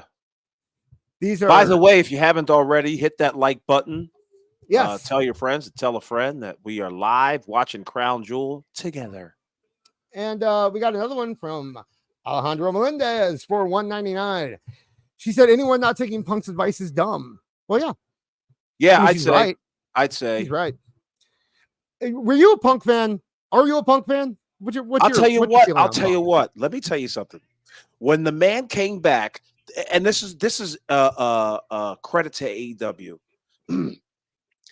that entrance, that his debut in AEW was phenomenal. Yes, I hated his character in that setting because I knew what it was. I'm not going to tell you I predicted anything that happened, but I will say I was just like, he's going to run into trouble because he's a professional and he's going to run into these amateurs out here and he's probably going to get frustrated because CM Punk wasn't the only one. Remember, we had Cody who left out of there. So it was just like, okay, if Cody left, what is CM Punk going to run into? And we saw what CM Punk is running to. He does a good job. He's interesting enough for me to watch him. But again, when the bell rings, he's good. He's serviceable. He reminds me of Roddy Piper in certain ways. Yeah, definitely. Yeah, but I wish they would have did more with him in AEW. I think he was tailor made for AEW. AEW needed him before he needed AEW. But dude, he was all right. He's okay. I mean, I got no problem with the man. If Tony Khan would have really gotten behind CM Punk with the brawl out situation, if he would have stood behind Punk and continued in the direction they were going, but with Punk and not supporting the Bucks, I think we'd be in a whole different situation right now when it comes to the competition between AEW and WWE. Yeah, my channel would probably still have 3,000 followers. Yeah, you know what I mean? Like it's one of those things where it's just like this was an easy call to make for Tony Khan. We had talked about this on the Spaces last night. Easy call. Fire those ham and eggers, the young Bucks, and you'd be on a different plane of existence today. Period. Point blank. Period. Point blank. It's so easy to see in hindsight where everything went wrong, and where you went wrong is that you sided with the Bucks to the point where they had such control. They didn't even have to talk to CM Punk. It was almost like mandated they didn't have to talk to this man. And Tony Khan, being a feckless idiot, didn't have the balls, the cojones, to make anything happen. Get those guys in a ring and make some money. Absolutely. Okay? Absolutely. It's ridiculous. That was and when I had my issues with AEW fans, a lot of it was me saying, like, why don't they just make this into something? This is obviously going to draw money if you do it. Money. And Punk, I guarantee Punk would have done it. I guarantee Punk would have gotten to the ring. Because how many people has Punk made angry and then made up with and ended up becoming friends with after they made money together? Like, look at him and Cena. Him and Cena are like besties now. Like you hear stories about him and Cena texting each other and stuff like that now. Right. Whereas there was a point in time when CM Punk would go out there and cut promos on Cena that were real because he hated the guy. Right. Miz, I've heard that him and Miz have a good relationship at this point. I believe that when Punk showed up, they did videos together in like the first couple months of his return. Yeah. Do you remember when Punk showed up in Chicago? And I believe Miz was one of the only people that actually were able to talk to him, like when he was still under contract with AEW. Right. I want to say that Miz was one of the only people that really they talked and had it out. Although honestly, I think at this point in your life, in this age, I can't imagine you not understanding how good the Miz is at what he does. But yeah, so far this match is fine. Yeah, but anyway, the match is fine. I've got my pants around my ankles on this one because this. Oh boy, this is now I'm joking. Max has his headset off. Don't worry, he's playing Geometry Dash at this point. So he's like John JD. These guys are all looking like. I like the full body suits. I mean, yeah, Allahu Akbar on this one. Holy cow!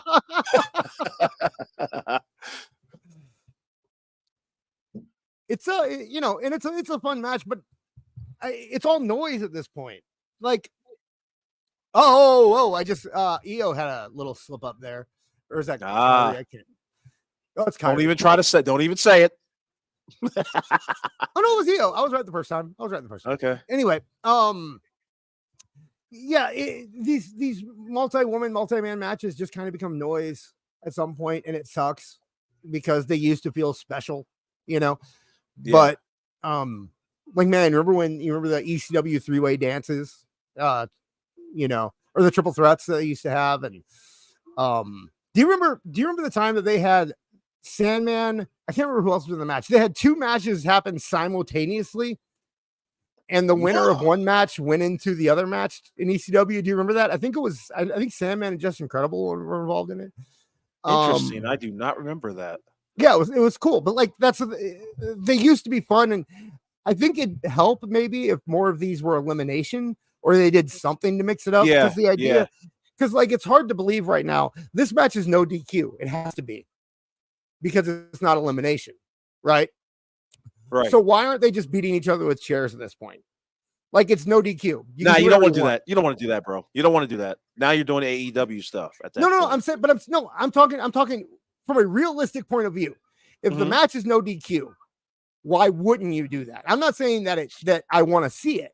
I'm saying that is the inherent problem with these matches, is that it becomes unbelievable at a point, because if they're no DQ, why are they fighting like there's DQs? Why aren't they just breaking the rules constantly? Why aren't they using brass knucks and doing anything they can to get the flamethrowers, hypodermic needles? But you open yourself up to that criticism when you do have so many of these matches, because they're all no DQ, and you can't have every one of them be an Extreme Rules match where they're hitting each other with cookie sheets all the time. Gotcha. You know, so that's my criticism with these matches, and that's what you solve by making them elimination. But then if you make them elimination, you're talking about a 40-minute match. Yeah. So there's really no way you can go right with this. All right. 87 people in the chat right now. Thank you guys for tuning in to Toonie Talk Wrestling. We are watching live WWE live, WWE Crown Jewel live watch party, AEW Disciplinary Committee, and the Awful Wrestling as your host. The Bloodline, the original Bloodline, got beat earlier in the show as Solo Sikoa had pinned Roman Reigns, and Sami Zayn came out to make the save. And now we're on to the women's fatal four-way match for the WWE Women's Tag Team Championships. Everybody in the match is looking okay. There are no injuries or cinder blocks. And if you are watching along with us, if you're listening along, hit that like button, subscribe, and enjoy the show. If you've got something to roll up, roll that bad boy up. If you got something to drink on up, because I definitely am. I got nothing to roll up, unfortunately. My dealer's out of town. My dealer's getting married. So Erica has a good question in the chat.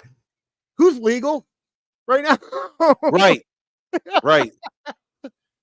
Max said someone is legal, probably. Doesn't matter. But I will say Jade Cargill is doing a phenomenal job in the role that she's in. She is. And they're not asking you to do too much, which is good. Right. Right. Carrie Sane has been hurt by Jade Cargill so many times. I feel, but it's not because of anything Jade does specifically. It seems like Carrie tries to do too much with her, you know. Gotcha. Kind of go over her limits a little bit, and I like Carrie Sane. I know people I've heard people kind of getting down on her recently, calling her sloppy and stuff like that. But I don't know.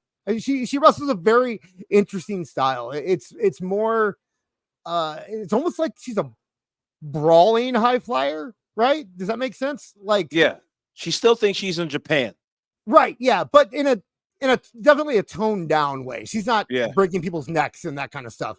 But you know what I hate about she's not strong enough to do a bridging German suplex on somebody Bianca's size. So. Right. You know what I hate about what they've done to Kyrie?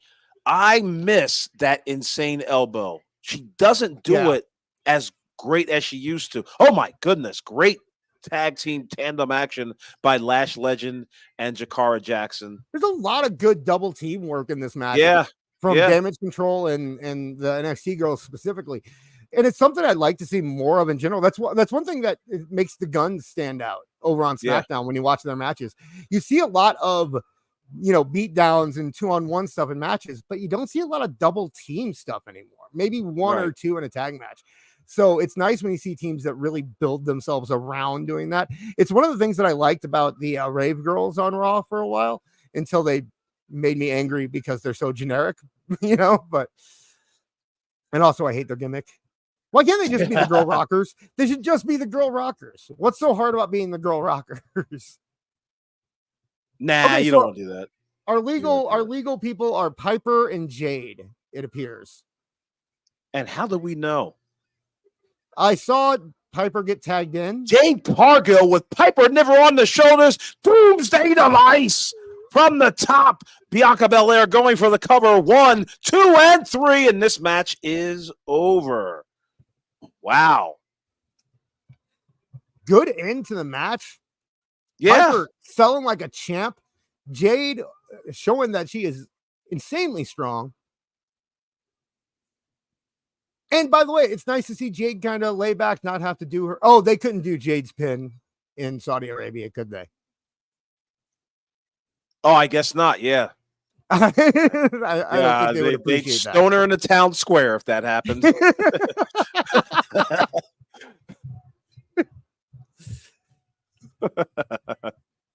So it appears, while we're talking about the women in WWE, it appears that Rhea's injury is legit. Did you see that? Yeah, no. You don't think so? Because didn't you kind of blow the lid off of that? No, Phil did. Okay, Phil. Okay. Yeah, but I've read stuff since that say that an orbital fracture isn't always noticeable. Like Bryan Danielson had one, right, and you didn't notice it really unless he pointed it out. And also they gave a specific point that it happened, which is that remember the crazy headbutt she did to Raquel in the middle of the ring during Raw? Mm-hmm. It totally makes sense that she would hurt her orbital bone doing that crazy headbutt on Raquel, and it's why I hate headbutts. But I don't think she's. I don't think she's going to be out as long as they have said that she is. But because if it was serious, it was something that was going to take her out as long as they say, it would be noticeable. Right. But we do have another super chat from Playing Pixel Art. Sorry to back up. How'd you guys like the finish of the Bloodline match? Yeah, because he was having issues with the stream earlier. Thank you, Playing Pixel Arts.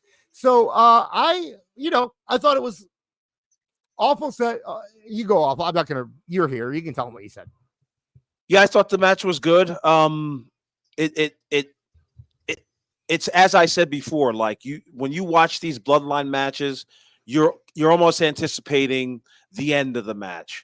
And so while you're watching the match in its entirety, you're just waiting for the end because something's going to happen. And what happened was Sami Zayn came out to ultimately even up the odds with 4 versus 4. But a great thing happened, Plinian. So Solo Sikoa is in the middle of the ring. He's surrounded by Jay. He's surrounded by Roman. He's surrounded by Jimmy and Sammy. And Roman Reigns went to go in for a Superman punch. But at the same time, Sami Zayn was trying to do a hell of a kick. And Solo moved. And Sammy hit Roman Reigns with the haluva kick. I'm sorry. And there was some dissension after the match between Sammy Jay. Got sad. Yeah, Sammy got sad and walked off. Yeah. It was a pretty good ending. It moved the thing forward. But as far as the match, I mean, if I'm Dave Meltzer, I'd give it 3 stars probably. I think both of our main criticism with the finish was that I don't think Roman had to take the pin. That was it. Yes, Solo beat Roman. Roman took the pin. Could have been Jimmy. You know what I mean? Yeah. But that's probably the way I would have gone with Jimmy or Jay. I think maybe Jay, because Jay would be more impactful than Jimmy, while still not hurting the storyline. Not that this hurts the storyline. They can easily get out. They can easily book out of this, but it was as clean of a pin as you can get. I don't think there was any cheating or underhanded tactics happening. It was done by Jacob did the damage. Yeah. And then Solo came in and cleaned up after. Slight double team, but the pin was clean. Yeah. So they're showing the museum in Riyadh with all the WWE memorabilia sitting around. You got Kane's mask. You got Foley's ref jacket. We're getting Seth Rollins versus Bronson Reed next. Okay. So that's exciting.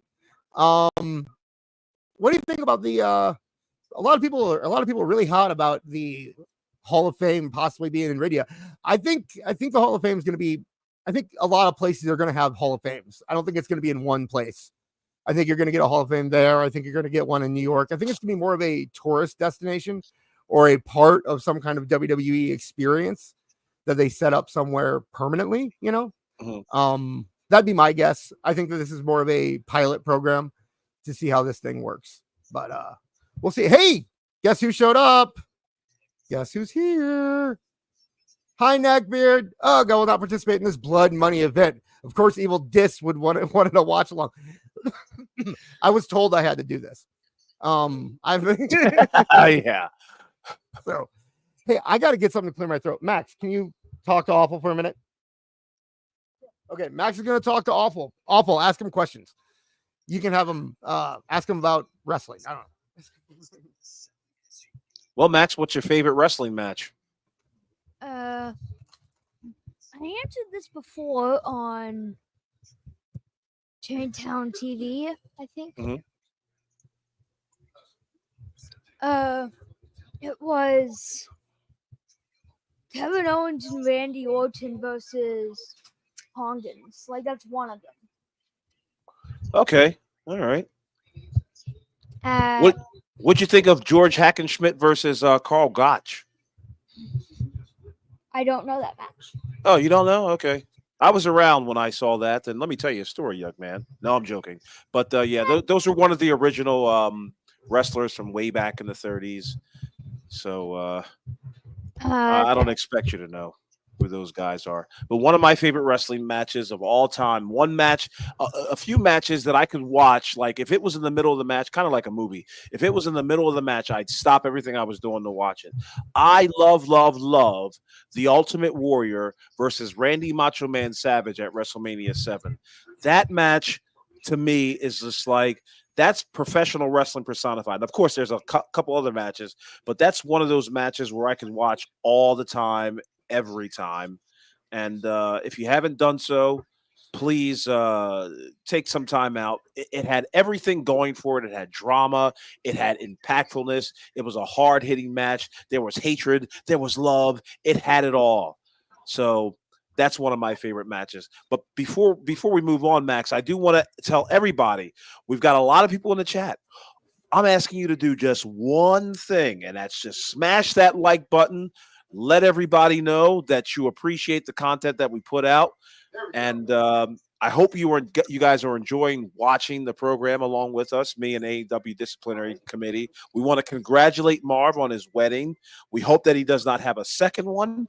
And we want to make sure that you guys because trust me, I'm reading the chat. So if you guys want to make comments or give us any information that we want to know, I guarantee you I will read it on the air. And you may not necessarily have to do a super chat, especially if it's that important. We're not going to beg you for your money, but we do want you to participate for us. And one of the things that you could do for helping us participate is hitting that like button. So thank you very much.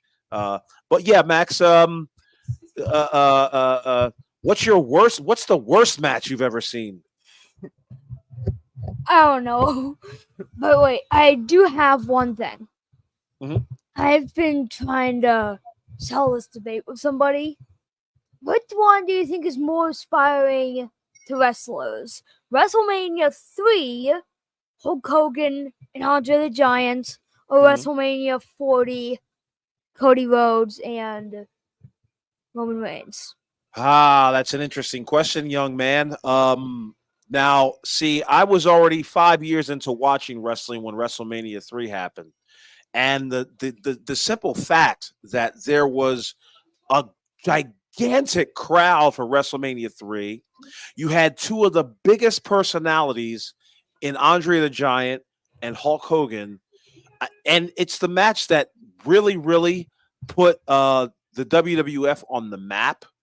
I would have to go with WrestleMania 3. While WrestleMania 40, go ahead. My dad thinks it's WrestleMania 40. Really? Yep. I appreciate the fact that it took place in my hometown. I'm still sick to my stomach that I wasn't able to go see it live. But yeah, WrestleMania 40. See, here's the other thing. When we did that watch along, I think we did a watch along. But I know that I hated the first night. I was not a fan of WrestleMania 40 night 1. And the reason I wasn't a fan is because I knew the temperature going in. The temperature was so low for WrestleMania 40 night 1 that even the commentators had made mention of it. And everybody was telling me like, oh no, it's going to be good. I mean, people from I was like, no. You're not thinking about the people from the Northeast. There are people coming from all over the world.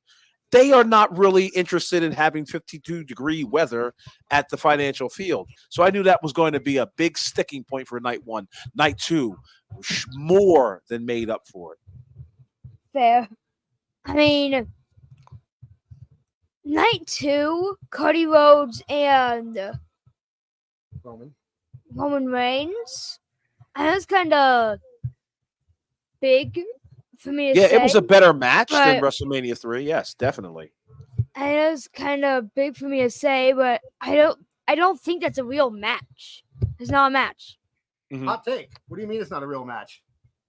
I mean, it was more like, oh my gosh, It was a the moment. Shield.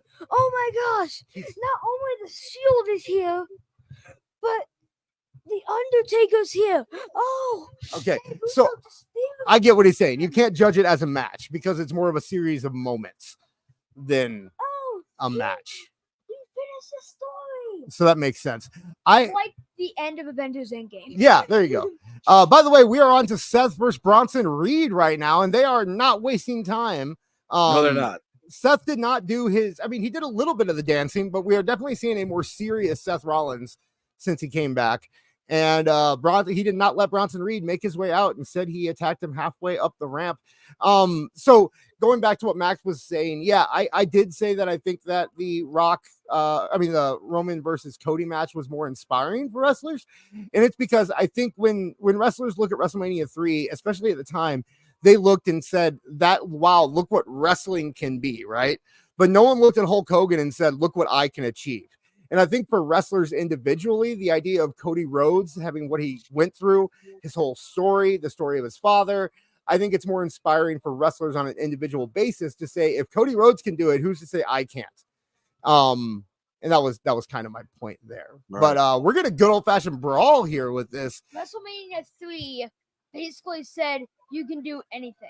WrestleMania 3, yeah, it was saying, look how big wrestling can be. Right. But I think as a business, it was more inspiring. Yeah, but we are on. This match is not wasting any time either. So they're probably not going to be able to go outside. I don't think. Oh, not in the crowd. Hell no. Yeah. So this is going to be a more tame brawl probably than what we've seen in WWE between Bronson Reed and other people on WWE TV recently. I don't think the ring's going to break like it did against. We never really talked too much about that. What do you think about the ring breaking? Did you think it was they shouldn't have done it because it was obvious, or? Well, the execution of it wasn't all that great, if I remember correctly. It was. I thought you were talking about it being a little late. Yeah. You know, it's weird. I had just recently watched a video where they were talking about rings destroying before. So it's funny that I watched that. It's so close to the time that it happened again. Stop that. But they said that there's something about like you have to, if you want the ring to break realistically, it actually looks unrealistic. And if you want it to break in a good fashion, it's harder to set up. Like the ring, if it actually broke, wouldn't just fall as soon as the impact happens, because what happens is things buckle under the ring and then the ring falls. So that's why you get that 1-2 punch. And if they set it up beforehand, then the actual first part of the drop would have to happen before the impact happened. So it's a weird thing where if they can't just make it collapse all at once, right? So I kind of hope they never do it again. Personally, it's a cool visual, but I think it's done. I think we've seen all we need to see of the ring being destroyed. But this match is a good match so far. Seth is in control.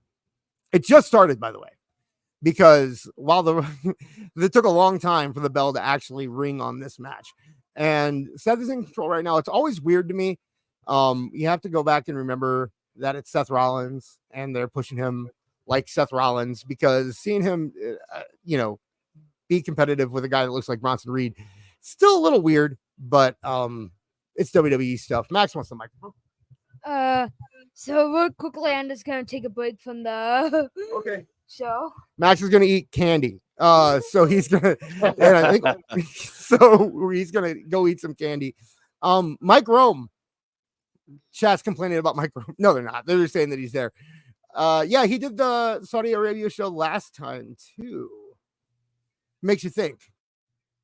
Why can't they have women announcers in Saudi Arabia? Because you don't want to see a woman announcer in a full body. Well, yeah, you do. It doesn't matter. But no. But that's what I'm saying. Like, stop giving these NPC players the time of day. Stop doing that. I don't care who the ring announcer is. I don't care who the timekeeper is. I don't care about any of that stuff. Like, keep it focused. Yeah. Like, I don't give a shit who the referee is. The best referee will not be noticed. Yeah. If you're a good referee, when the match is over, people will not remember you were the referee. Right? You know who's good? You know who's real good at this point? Jessica To Carr. the point, huh? I think Jessica Carr is good too. But both the women in WWE are probably the best refs. I'm talking about somebody who was given a glowing review and hasn't been heard of since, and that's exactly what you want. I'm talking about Joe Tessitore, the announcer. He's done so well. He's fit like a glove on that show, to the point where you don't even notice his flubs or anything like that. He's just a part of the show now, and that's how it's got to be. And I think I think him and Barrett have really developed a nice little repertoire between the two. Exactly. Or rat-a-tat, or whatever you want to call it. They do very well together. But that's really the goal of any of these guys. Like I said, I think the two women refs, and my least favorite ref in WWE is that one with the spiky hair, the Jersey Shore ref, who's all buff. Right. He's a bit of a hot dog, and it gets distracting. I like my refs like I like my women. I knew you were going to say it. I won't finish the. I stopped myself and go home. I tried to stop myself. And you get paid on Friday. I couldn't come up with another joke. I was too deep into I had to keep going. I don't know. Yeah, no brakes on that car. Yeah, once you start going, I can't. It was either that or make one that made no sense, and because I almost said coffee, which would really not be. Now you could have said that. How would that joke end? Awful. I don't know. You tell me. Set it up. Oh man, we have fun here. Hit the post one more time. This, I don't know. There's not much to say about this match. It's exactly what you'd think it'd be. It's probably a little more tame than you think it'd be. It is. I do find it odd that they're putting Seth in these kind of matches when he is so injury prone. Like, do you think they're okay? Do you think they're going to go with Seth Punk at WrestleMania?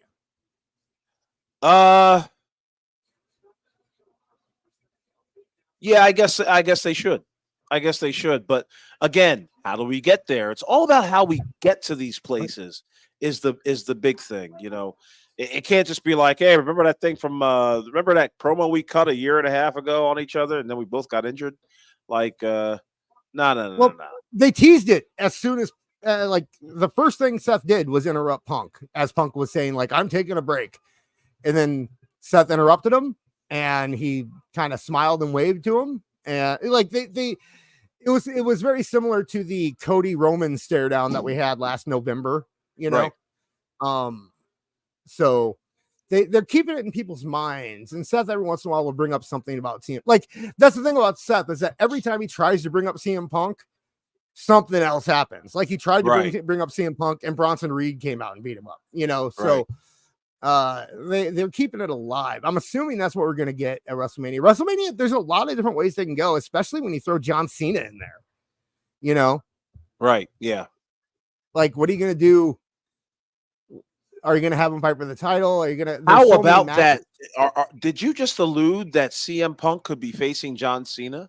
Yeah, I think he's going to next year. CM Punk already said he wants to. Yeah. So okay. I'm assuming we're gonna get CM Punk versus John Cena. We're gonna get. Well, I wouldn't doubt. Match.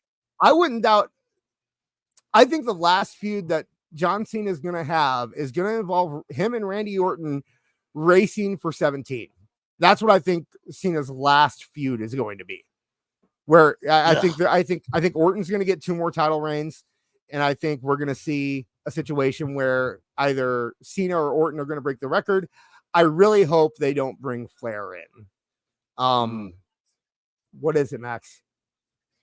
Snickers, yes, has nuts. Max has to ask me what has nuts every time because he was blown away to learn that Twix did not have nuts in it. Twix is an awesome candy bar, by the way. I love their peanut butter Twix. Yeah, I'm a big Twix fan. Not my favorite. No, I'm a Reese's guy, but I'm a Snickers guy. Love it. Oh, really?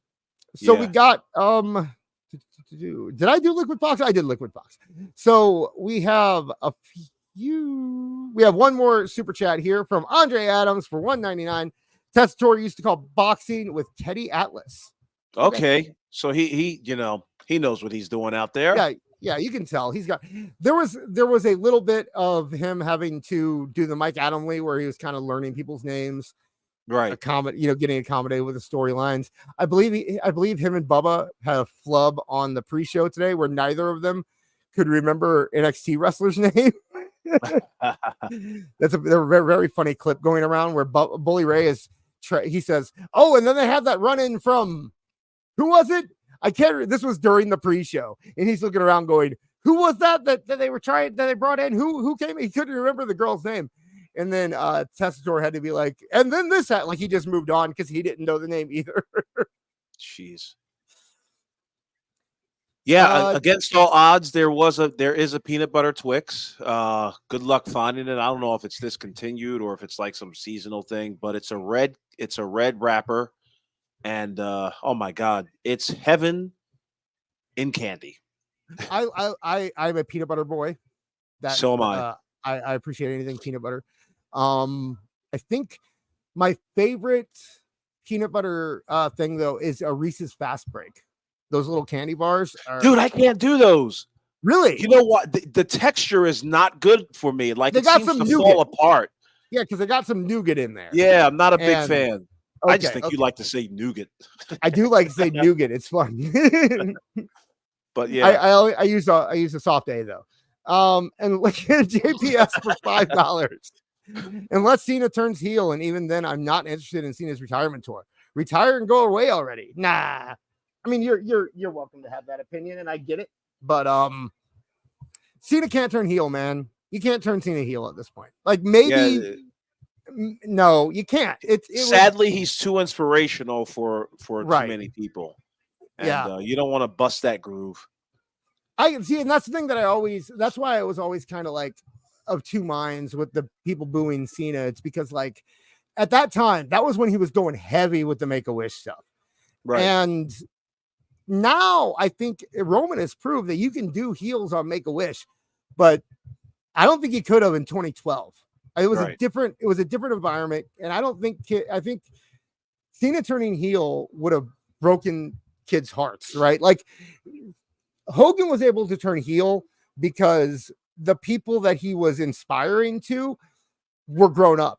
Hogan had enough time where he was not a big deal in wrestling that he didn't really inspire kids anymore. He wasn't any kid's hero anymore.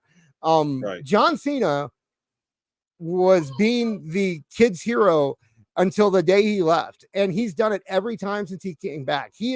There are kids who have never seen John Cena wrestle who still are inspired and consider John Cena their hero. So you can't do it yet. I think maybe if you waited, like had him go away for like 5 years or something, maybe you could do it in the future. But I don't know. It'd be interesting. I'd love to see it, and I think Cena would do it great. Don't get me wrong. I think Cena. I mean, Cena kind of is a heel, right? Like in the sense that he, the whole thing like where Hulk Hogan was actually a heel the whole time. The Rock was a heel. Cena really does play more of a heel than a face, but you can't have him. It's the same reason you can't turn Cody heel now. So many people are asking for a Cody heel turn, and yeah, it'd be fun for us. But nah, dude, you can turn Cody heel. I don't you think can turn Cody heel. I don't think he's so. He's not there yet. I mean, he works now. I understand where you're coming from, little kids, all that mess. But you can do something with Cody.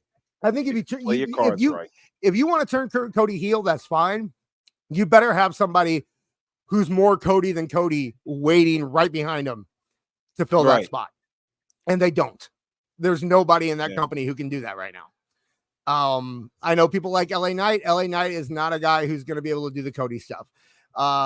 Roman is ending his career. This is the tail end of this Roman. Is where Jey Uso comes in. Jey Uso could. And that's why I could totally see him doing the thing with The Rock for the People's Championship next year, honestly, because you get him a big win. You put a quote unquote belt on him without having to have him beat, Roman Reigns or Cody Rhodes or any of those guys. So, all right. Well, if you're watching, or excuse me, if you're not watching, Seth Rollins just beat Bronson Reed after a Pier 6 brawl of a match. And about 7 curb stomps too. Yeah, off the top rope. Rope. He did a gigantic curb stomp off the top of the rope and pinned Bronson Reed. 1, 2, 3. Bronson Reed's got a little bit of blood trickling from his face. Don't know where that's from, but don't let the Saudi government see something like that. I get why people won't be happy about this. I get why they'd want Bronson Reed to win. I understand that, but going into WrestleMania season, you need a Seth Rollins. Dude, we're nowhere near WrestleMania season right now. Yes, we are. We're in November. Yes, we are.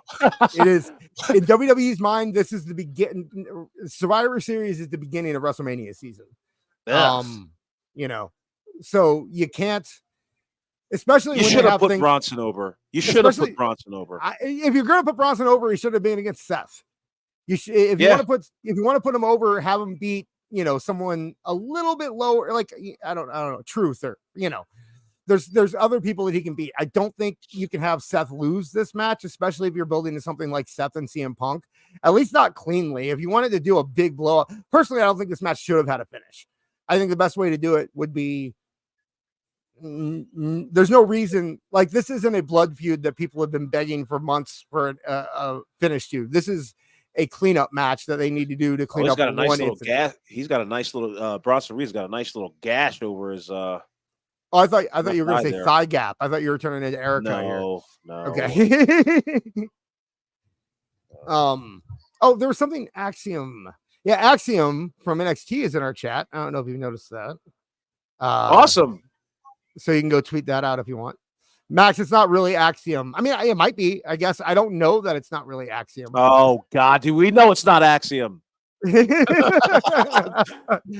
don't know. If anybody wants to tweet that Axiom listens to Toonie Talk Wrestling, you are more than welcome to. But, oh, well, I'm not going to look. He said something earlier that I was going to highlight. But, oh, well, if you can think of it, Axiom, you're more than welcome to just repeat everything you said previously in hopes that it's the one that I'm thinking of. This isn't over, apparently, because Bronson Reed is staring Seth down something hard. I was pretty sure that they were going to do the FEMA stuff, FEMA, where they were going to have, is it FEMA or FEMA? FEMA? God damn it. It's Oba Femi. Femi. Okay, there you go. Femi. Thank you, Dirk. You got it. I was pretty sure that they were going to do Femi being the one that kind of puts the brakes on Bronson Reed, especially with Strowman being out now. You don't want to do that. Nah, you don't want to do that. Nah. What do you do with Femi when he comes in? Because he's ready. Femi is ready for the main roster. You have him face LA Knight. And see, I don't think who's the U.S. champion, by the way. LA Knight. Yeah, take the belt off of him. Who's the IC? I mean, you can't do Breaker. Breaker, you can't have Breaker lose again. No.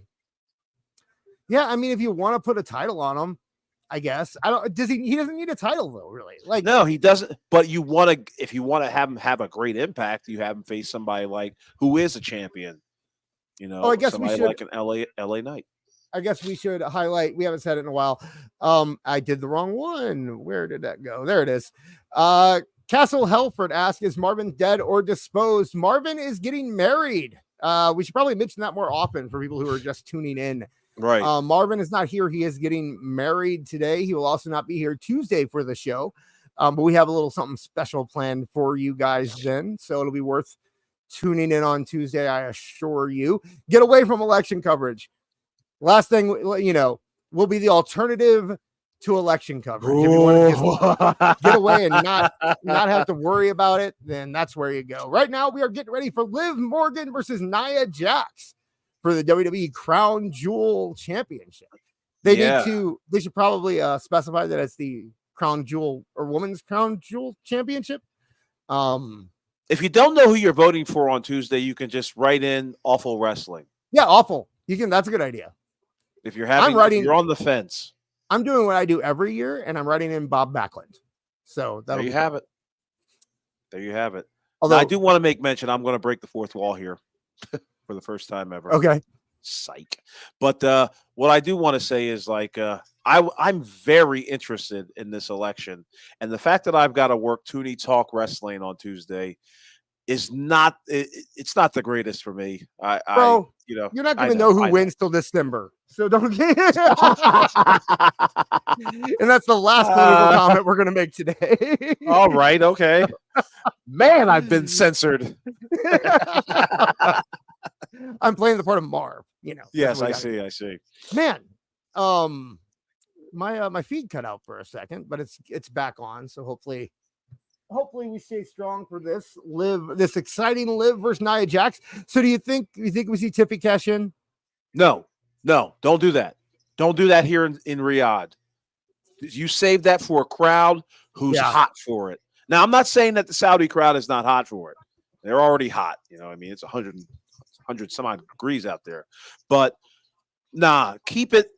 You want it to be a special moment. This is not one of those times because the Crown Jewel Championship is. Now, here is an idea that I thought might happen. Tiffy cashes in and takes the Crown Jewel belt. Yeah, or both. I guess you could take both. Well, the big question is that imagine a scenario, and this is not a prediction by any means. If she cashes in, does that mean that both titles are immediately on the line? Because if you cash in a triple threat, if you cash in during a match, you're part of it becomes a triple threat, and it is now a triple threat match. No, whoever you pin, specify. Whoever you pin has to sacrifice the championship. But I'm saying she could pin either one. She doesn't have to go in and say, I'm cashing this in on Nia. She can just say, I'm cashing in. Okay. Yeah. She doesn't have to specify. I think they made that quite clear on Friday SmackDown. Like, it could be you or it could be you. She should pile them up and then win all three. That's what she. Oh, my God. But then where do you go from there? See, it's all about the aftermath. I mean, I'm not saying I don't actually think it's a good idea. Although you do something with Rhea gone. Like, what's Liv doing now? Is she going to feud with Zelina Vega? Not, it's like she doesn't really have any direction without Rhea. That's true. But you know what they could do is, they kind of teased it on Monday's show, I believe. They could have Liv and Raquel Rodriguez go up against Bianca and Jade. And then I have to deal with another month of people saying, oh, WWE. Look, since they've moved Raw to 2 hours, we've been getting SmackDowns and Raws that are 50% women's matches every week. So this idea that they're not pushing women is pretty off the mark at this point. Like that is something you could have criticized for a year ago. Right. But I would actually say that they are given. I don't think Rhea's given too much time. I always believe that your time should be based on how much you're over, right? So, like, I don't think they're giving Rhea too much time. I don't think they're giving Liv too much time. I think she's doing fantastic. I don't think they're giving Naomi too much time, or Jade or Bianca. If anything, I think they're giving Jade and Bianca not enough time.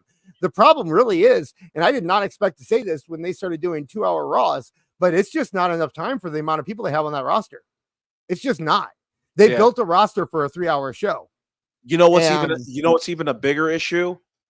I don't think Triple H knows how to truncate that show anymore. Like I think he because as you can see, they're bleeding over onto online platforms to finish out some of their stories or to complete some of their stories. And this is Triple H's first time writing 2-hour television, if he's writing the I mean, television. he's done SmackDown. He's done SmackDown for a while. So okay. But I do think I think it's more of a factor of that roster was built for a 3-hour show, right? Like they built a roster based on having 3 hours. They put more people on Raw because they had a 3-hour show. They've always done that. So it also might be something that they just don't want to adjust to, considering it won't be an issue when they move to Netflix. Right. Right. I mean, I don't think Raw is going to go back to 3 hours on Netflix, but they have said that they can play with the time more. They can kind of go when they want. So I think that's when you're really going to see what Triple H is good at and what he's not good at, when he doesn't have the time constraint. No, I've got nothing to say. I'm viewing something, and I'll send it to you in the private chat. Okay. So right now, Liv Morgan is coming. Oh, I loved yesterday when Tiffy was out there on SmackDown, and out of nowhere, she gets all thirsty for Dom in the middle of her promo. She asks Liv if Dom comes with the title. I love the idea that Dom is just irresistible to these ladies. Yeah, right. Every woman with his 30-day dirty Sanchez mustache. Yes. It's the opposite of Eddie, right? Eddie acted like all the women wanted him, but really only China wanted to have anything to do with them, and most of the time she didn't even want anything to do with them. Dom doesn't act like these women are crazy about him, but they are just all over him. Like even the Liv thing, at first you thought Liv was just using Dom, but obviously now she is very much into Dom. Yeah. Oh yeah. He's got something. I don't know what it is. He's got something about him. They're asking, in the chat, is Dom that irresistible, or is it that Dom goes wherever whoever has that? It wasn't Dom that said that he was going to go with Tiffy. It was Tiffy that wanted Dom to come with it. So right. What are you doing? You got Tiffy, Dom, and Rhea. Where are you going, Awful? You're asking me to pick one of the three? What is this? F, Marry, Kill? Yeah, no. Oh man, that's we could go. Let's say that'll be a game on our show when we do that. Just pick your favorite. Listen, I believe I love the slutty look of Liv Morgan. Like there's just something about her look. I'm like, you know what? I do some things. It would be enjoyable, but you'd also wake up with like the money taken out of your wallet and your dog dyed purple or something like that. And a hemorrhoid on your lip. Yeah. It in the end, it wouldn't be a good experience. So right now they're introducing the two champions with the Crown Jewel Championship in betwixt using the two 4K ladies. camera. Yes. The useless 4K camera. I think I like the effect it gives to these things. It makes it feel more important. I wish they used it more, actually. I don't understand why they don't, but Mike Rome is there. My favorite moment of last year is still Triple H yelling in Mike Rome's ear to say Chelsea Green correctly. Oh God. That belt looks better than the men's title. What are they doing with the CGI camels? Yeah, and that's something. So they were golden CGI camels that were just walking. This match is off to a roaring start. Big drop kick by Liv Morgan. Now she's trying to fight the big monster known as Nia Jax. Big headbutt by Nia Jax sends Liv to the ground. This is ridiculous. Okay, they haven't done this CGI stuff all show. Like they did a little bit of it, but now all of a sudden it's just like, here's a bunch of CGI camels. Deal with it. Like, what are you doing? Hey, it makes sense where they're at. Nia has on the most hideous jumpsuit you could possibly find. She's the Green Power Ranger, apparently. What is it? I don't get it. Why would you wear that? Well, I guess it is crown jewel. Because she doesn't want to get beheaded the next morning. How about that, Dis? Wear a jumpsuit. It doesn't have to be green and gold, though, but I guess it is themed to the show. What was the little thing where, did you see where Nia just like turned around and didn't do anything? Like she did a spin. Yeah. For no reason. Obviously, it was just to get punched in the face by Liv.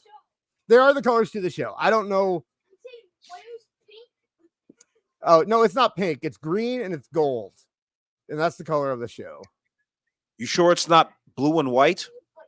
Ha ha ha. Like the dress? Is that where you're joking? Have you seen that? I posted my post like a week ago. And now I've seen like 5 other posts about it all of a sudden from people who have nothing to do with me.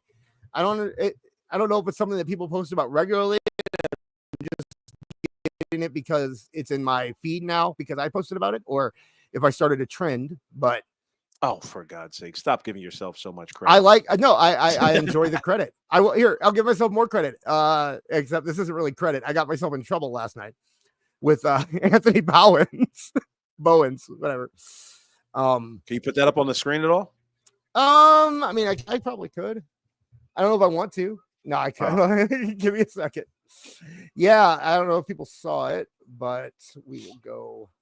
Anthony, he had a little thing with Mariah May where she said, here, I'll pull it up.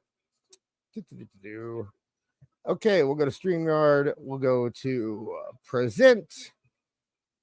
Screen share. You dirty rat. There we go. Okay, so can you see it? Are we good? All right. Yes. So Mariah May said, STFU and put your snake in my boot already to Anthony Bowens.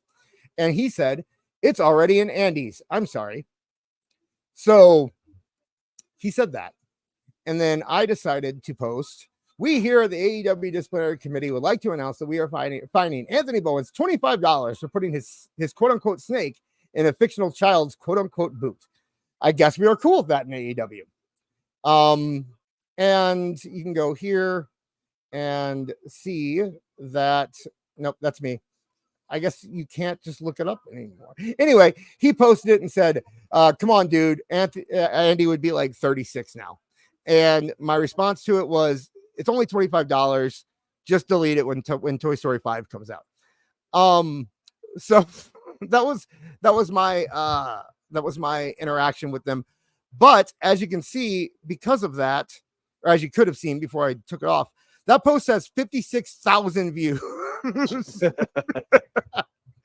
So I muted it, and I muted his response to it, and I'm just not dealing with it now because I'm sure the sickos are having fun with me right now.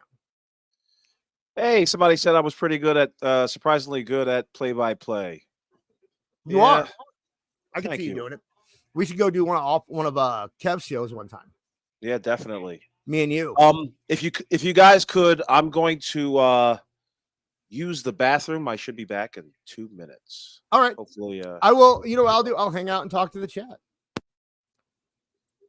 JPS. I'm sorry, Erica M. I'm sorry. What does put your snake in my boot mean? Yeah. I think you can figure it out. It's I don't need to, elaborate. We got JPS. To be fair about the dress, it was a weird sound effect that confused the hell out of everyone looking at it.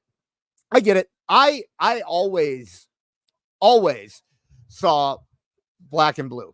From day one, I saw black and blue. I don't understand how anyone could see anything other than black and blue, but I saw black and blue. My son sees gold and white. Oh, Liv's coming out. Okay. Okay. Tiffy's music has now hit. She is running to the ring with her Money in the Bank after Liv actually put down Nia. So we're going to see if she's giving it to the ref, and she is cashing in. And Nia is stopping her. So it is apparently not Tiffy time today. Tiffy, even on the run-in, has to have a jumpsuit, but you know, it's very stylish. I wish we saw more Pretty Deadly. You ever notice how you never see Pretty Deadly at any of these Saudi shows? It's probably difficult for Pretty Deadly to be allowed to do the Crown Jewel shows. I am a huge fan of Pretty Deadly. Thank you to who, Max? Oh yeah, okay. So Max said thank you to Tiffy for distracting. Max wants Liv to win. Oh, yes, that's what I said. Yeah, but Max wants Liv to win. Oh, because okay, so Max is complimenting her outfit. Yes, it is much better than Nia's outfit. Now, Tiffy is looking at her briefcase, and she is running back in now that Nia is down. It looks like she might actually cash in on the second attempt here. The crowd is cheering for her to do it. You know, I've always thought that the crowd is very ready to cheer for Tiffy. I don't really know how she'd play as a face, though. And here comes Nia, now back in control. Tiffany changed her mind and is not wanting to cash in anymore. Oh no, so she goes. Now she's doing it again to cash in on Liv. Okay, so we got, who is that? Oh, it's Raquel. And at first I thought it was Sonya, and I was really confused as to why Sonya has anything to do with this. But Raquel came in to stop Tiffy from cashing in. Liv gives the code breaker on Nia, and she does not get the pin. Nia kicks out again. Dom cheering on Liv at ringside.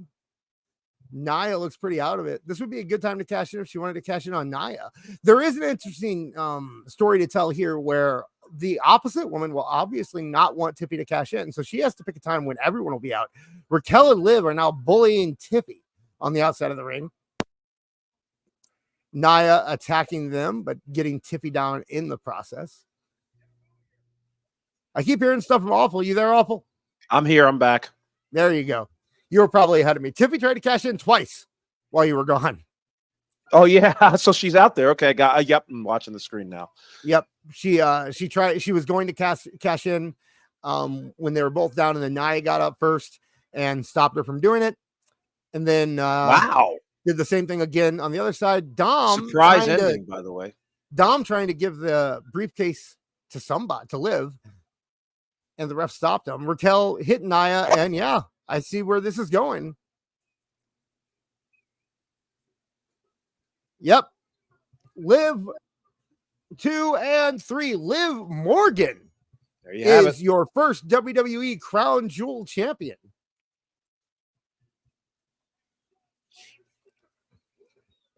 I still think that this Crown Jewel title, especially on the men's side, was only created to give to Goldberg at some point. Huh? Yes. Well, you obviously know that's not happening. I don't know, man. Okay, look, I think that what they're going to end up doing is, I don't think the Crown Jewel title is going to be defended anywhere else. But I think when they come back to Saudi Arabia, you might see Gunther defend that title against Goldberg, and Goldberg win that title. And it kind of be like Hogan's Bash of the Beach title, right? Where it's like, right. here's the Hogan title. Have fun with that, you know? Yes, Max. You take too long. Who should have the title, Max? Max said Liv should not have the title. Okay, R-Truth should have won the women's title. Oh, yeah, because he was in the Women's Royal Rumble. Okay. Was R-Truth... I don't think R-Truth was an official entrant in the Royal Rumble. I think R-Truth... I mean, he was eliminated, to be fair. But that was a great spot, too, by the way.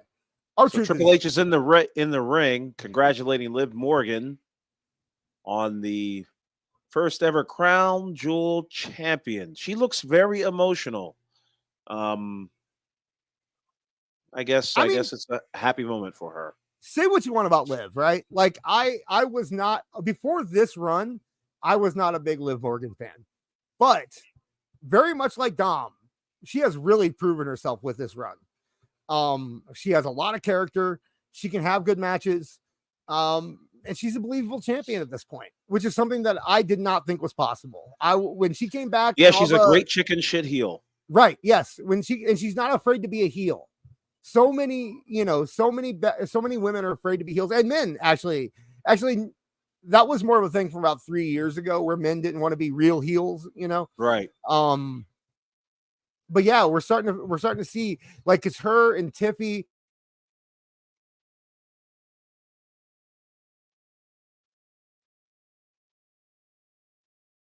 Uh-oh.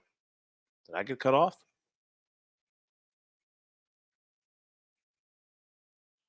Babyface. How will they defend the championship? They won't defend the championship. Max asked how they defend the championship. I'm pretty sure they're not going to be defending that title. Nah, that was to make good for the Saudi government, make them happy. Yeah, it's something to put in the museum that they have, similar to the greatest Royal Rumble title and the piece of the aggro crag that Undertaker got that one time. Oh, God. Speaking of the Undertaker. Yeah. Okay, Saturday night's main event coming up. You excited about Saturday night's main event? December 14th. I am kind of excited to see how they go about doing things. The callbacks to the old Saturday night's main event is obviously nostalgic, and it harkens back to better times. Our good buddy Andrew Badala, whatever. I know you're good friends with him after last night. He is reporting that they are going for a very minimalist feel, that they will not have a set for the show, that they will go with the main event first, like in the old days. So, and they will be using, we know where they're using Obsession already. Right. Which is Can I shoot my shot for a second, Marv? Sure, go ahead. Last night, I was on Spaces with Andrew Baydala, and I had made comment that there were certain people who were trying to dox me. And I'm here to tell you, Andrew Baydala was one of those people that were trying to dox me. I saw incontrovertible proof that he was trying to dox me. And that MFer went on Spaces that night and told, I don't know, maybe 50 people while I was sitting there right there listening, that he didn't do any such thing. I've got proof. It will not become public, but I can guarantee you I've got proof of that. He thought I was some white Irishman, okay? And then he went to somebody, he DM'd someone else, okay, and said, is this awful wrestling? And the person who he spoke to said, nah, he just outed himself tonight on Toonie Talk Wrestling. He's not a white guy or whatever. By the way, you did 6 months ago.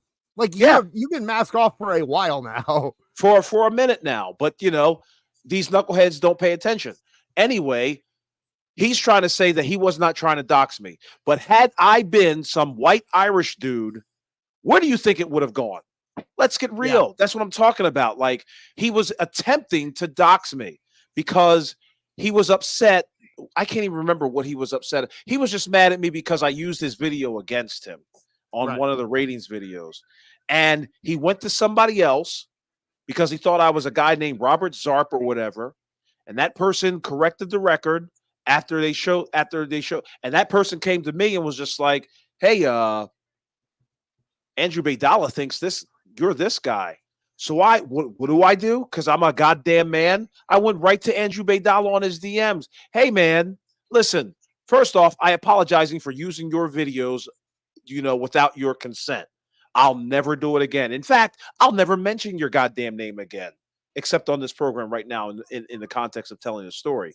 But he tried to tell me, like, no, I didn't dox you. And I was just like, so why did you go to someone else asking me if I'm this person? What were your intentions on doing such a thing? See, it's all about intentions, folks. Don't trust these MFers, okay?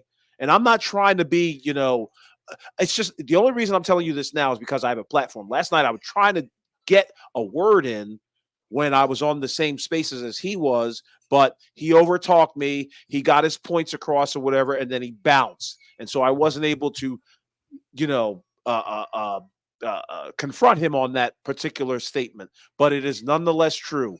And I don't respect Andrew Baydala for doing such a thing. Personally, I don't know the man, but I can guarantee you this.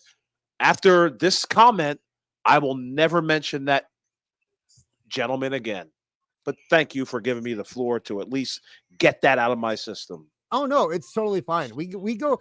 I think people. First off, let me cover a base real quick. KO versus Orton is coming up next, and we will be talking about that when the match starts. Right now, we are on commercials, so no, but I mean, we deal with that kind of stuff a lot. You know, I don't think people realize. Oh man, dude, how much we, you know, and I think it's interesting because none of us do it, right? Like, nope. Awful, you know, you or Neckbeard might call out a specific post every once in a while, or you might get on somebody about their wrestling opinions. But I've never seen either of you playing the docs game or going that route with any, even after they've been doxed. I don't see you guys actually making fun of the docs itself. You know, no, it's something that we kind of steer clear from. So it's interesting. Like we had one yesterday where the guy thought that I was Beard for some reason, which is fine. And I think that's the real funny part, is that most of the time, if you want to think that I'm Beard and that Marv is some comedian in a Hawaiian shirt and that Awful is Robert Zarp, you're more than welcome to believe that. All, you know, 2 out of 3 of us have gone mask off at this point, and it's very easy to find who we are. But if you want to think, you know, that's who we are, you are more than welcome to. None of us care. None of us care about any of that. And I don't care if you're black, white, candy stripe, libertarian, Republican, Democrat. It doesn't matter. Yeah. I will say that I do prefer, if you are going to say something about us or to us, it would be nice to do it publicly in a situation where we can see it, or do it to our face. That would be the preferred. Yeah, DM me, do something. I mean, my goodness, it's not like I'm going to take. If you actually have a problem with someone, DMs are the best place to take it, because once you go public with it, all you're doing is being an engagement farmer. And I do think did you see that West guy actually came out and said, yeah, I'm just an engagement farmer. None of this actually matters to me. I respect that more than I respect people who do it and try to be sneaky about it and get behind your back and you know, try to make it look serious. You know. And another thing, I'm an older gentleman. I'm sorry I survived the streets. You know what I mean? Like, I'm sorry I'm growing old gracefully. Apologies. You got a lot of thirst trap tweets there a couple days ago. That was another crazy thing. I was just like, we can't go this route. We cannot go this route. And shout out to those who do. Yeah, really. Shout out to those who did admire my visage, but I'm a married man. All right. Is Marv in the chat? Somebody's screaming about Marv. If that MFer is in the chat, I may blow a gasket. Okay? Oh no. Okay, so if it says Toonie Town Wrestling, that's me. Yeah. When I hosted the show, in the chat, I will appear as Toonie Town Wrestling. Marv was here as Toonie Town TV. Right. So if you see Toonie Town TV, that's Marv.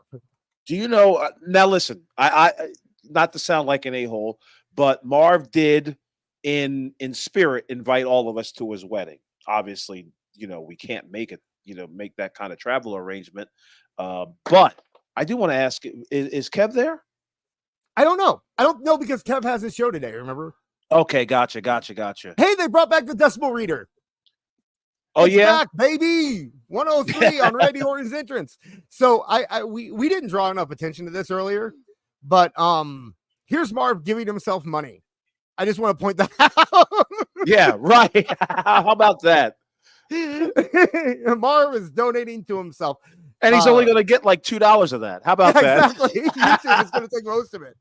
I always feel weird on wedding days. You never know what to say to the guy getting. It's like, what are you going to have a good wedding? Like, don't mess up your wedding. Like, what do you say to somebody as the honeymoon's easy, right? It's like, oh, you guys don't do anything I wouldn't do, that kind of thing, right? Right. But wedding day, it's always like, be a good husband. Like, what are you going to say to the person?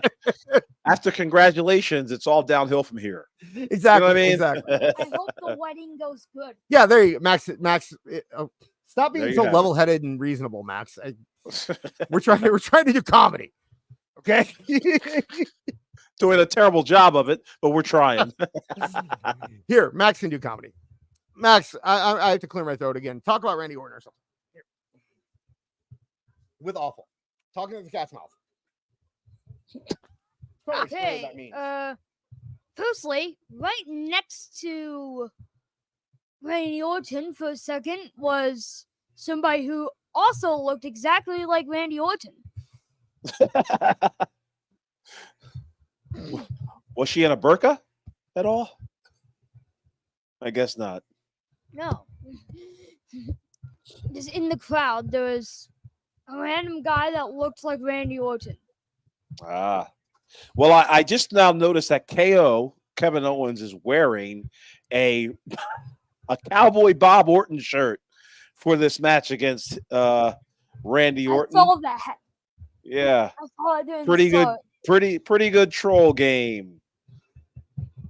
Randy Orton getting a gigantic reception from the Saudi crowd. No, wait. I'm going to put something in the chat and I'll instantly sponsor it. I want to try and explain something that's funny. The match has already started as Kevin Owens brings in a chair to the match, but the bell, I believe, has rung. So Kevin Owens using a chair to get the early advantage on Randy Orton. Brawl spills out to the outside. Kevin Owens delivering some gigantic stomps on Randy Orton. Takes the lid off the table. Clears the table of all the monitors. Oh, you're not there yet? Well, yeah. I'm going to give you a little bit of a spoil alert. Look what I put right there. There you are. CRKO. Cody Rhodes, Randy Keith Orton, Kevin Owens. Oh, look at that. Max is acronyming, okay? That's what's known as an acronym. Yeah. It's all coming together. The conspiracy holds true. But yeah, the fight has spilled out to the outside right now. KevinOwens, yeah, they in a just little bit of danger recently now. cleared the table. Yeah, they're clearing the Saudi table. And okay, well, Kevin Owens was just slammed on the table. Okay, right. Okay, calm down. 2 X's. Mr. 2 X's. Max has 2 X's. I don't know if we heard him. Only 2 though. He's not just quite 2? a player. Not a player yet. Right. Just 2 X's. So, did he do anything? Did he curse or anything while I was outside? So he's not a wine jug or a porn site. There you have it.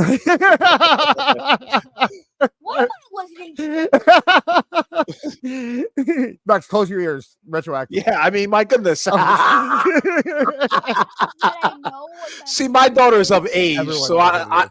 I've lost all my bearings on No, Max. dealing with Max youngsters. Look, I'm raising a son who has a lot of morals when it comes to his own actions, but also understands what the world is. You know, you can't really. I know some stuff I'm not supposed to. Yeah, you can't really ignore it when you're in 6th grade and YouTube exists. You know, so, Right. Yeah. So how's this going? So, okay. So this match is just done, right? Like, I don't know if it's done. I didn't hear a bell on either end. But for some reason, there are men in suits outside, prompting Randy Orton not to continue on with his onslaught of KO. Kevin Owens trying to find a way out. Randy Orton right behind him. And for some reason, KO just popped somebody in the face and took a backdrop on the Saudi table. No, I do apologize that I have to get up and walk every once in a while, but I am coughing things up. And it was actually that's funny. Quite disgusting, goddammit. I didn't realize it was raining outside. I usually go outside. And it is raining pretty, which is good. We haven't gotten rain in a while. So yeah, dude, we're experiencing a drought out here in the Northeast. Yeah, when Marv was talking about the hurricane, I was just like, well, You can send us some of that my way, like not all of it, but our lake is down like Sean 12 inches Davari right now. taking a bump. It's fun to see these old WWE guys in there. Although I still don't understand why Kenny Dykstra is there. That's such a weird hire. Right. You know what I mean? Didn't draw a dime. And was one of those guys who really talked a lot of crap about Cena and stuff, And also, like, the fourth best member of Spirit Squad, when you talk about, like, actual in-ring ability, I mean, right.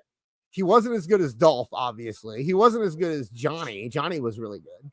Yeah, this match has truly devolved as there are bodies all over the ring, mostly men in suits, as Kevin Owens and Randy Orton are still going at it. Pierce has nothing to do with this. Why and Nick Aldis. Oh, Pierce took a bump. Out there too. Oh, he did? Aldis has a reason to be out there. Pierce took a bump. Neck bump too. So I have a feeling we're gonna see these two guys, Aldis and I'm about Pierce. To take a bump. Holy shit. I have a feeling we're gonna see Aldis and Pierce in the ring sooner rather than later. Personally, I think Survivor Series is the perfect time. I think they should do a elimination Raw versus SmackDown. One team led by Pierce, one team led by Aldis. God, you know what? The goodwill on that for me is done. Don't ever do that. Yeah, I was so sick to death of those matches. SmackDown. I agree under Vince because he would do them for no reason at all. To be fair, Triple H has been building the heat between Aldis and Pierce since Aldis showed up. Right. So the idea of at least them two fighting makes sense. And especially and I think Survivor Series gives them an excuse to do so. As long as it doesn't become like a yearly thing where it's Survivor Series time, we have to pretend that the brands hate each other again. Which that I think that was the main problem that we had before. We are talking through Kevin Owens killing Randy Orton. Right. I haven't seen Randy Orton. Big, gigantic elbow off the top of the stage onto Randy Orton through a table. I haven't seen Randy Orton hurt this bad since he had to make Kofi Kingston look good. Stupid. Oh, that was emotionally. That was emotionally hurt. That wasn't. Yeah. I felt so bad for Kofi. Anyway. Okay, so this now makes sense because my thought was like they kept saying everyone said they were holding KO and Cody off till Saturday night's main event. And I was like, well, there's a big pay-per-view before that you got to do something. But it looks like that's where we're actually going to get KO versus Orton. I did not like the ending of that match. What do you do with Cody next? After this? I mean,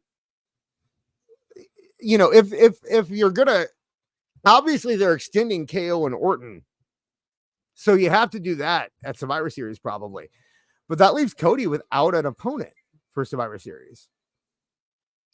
Does Cody have to have an opponent for Survivor Series?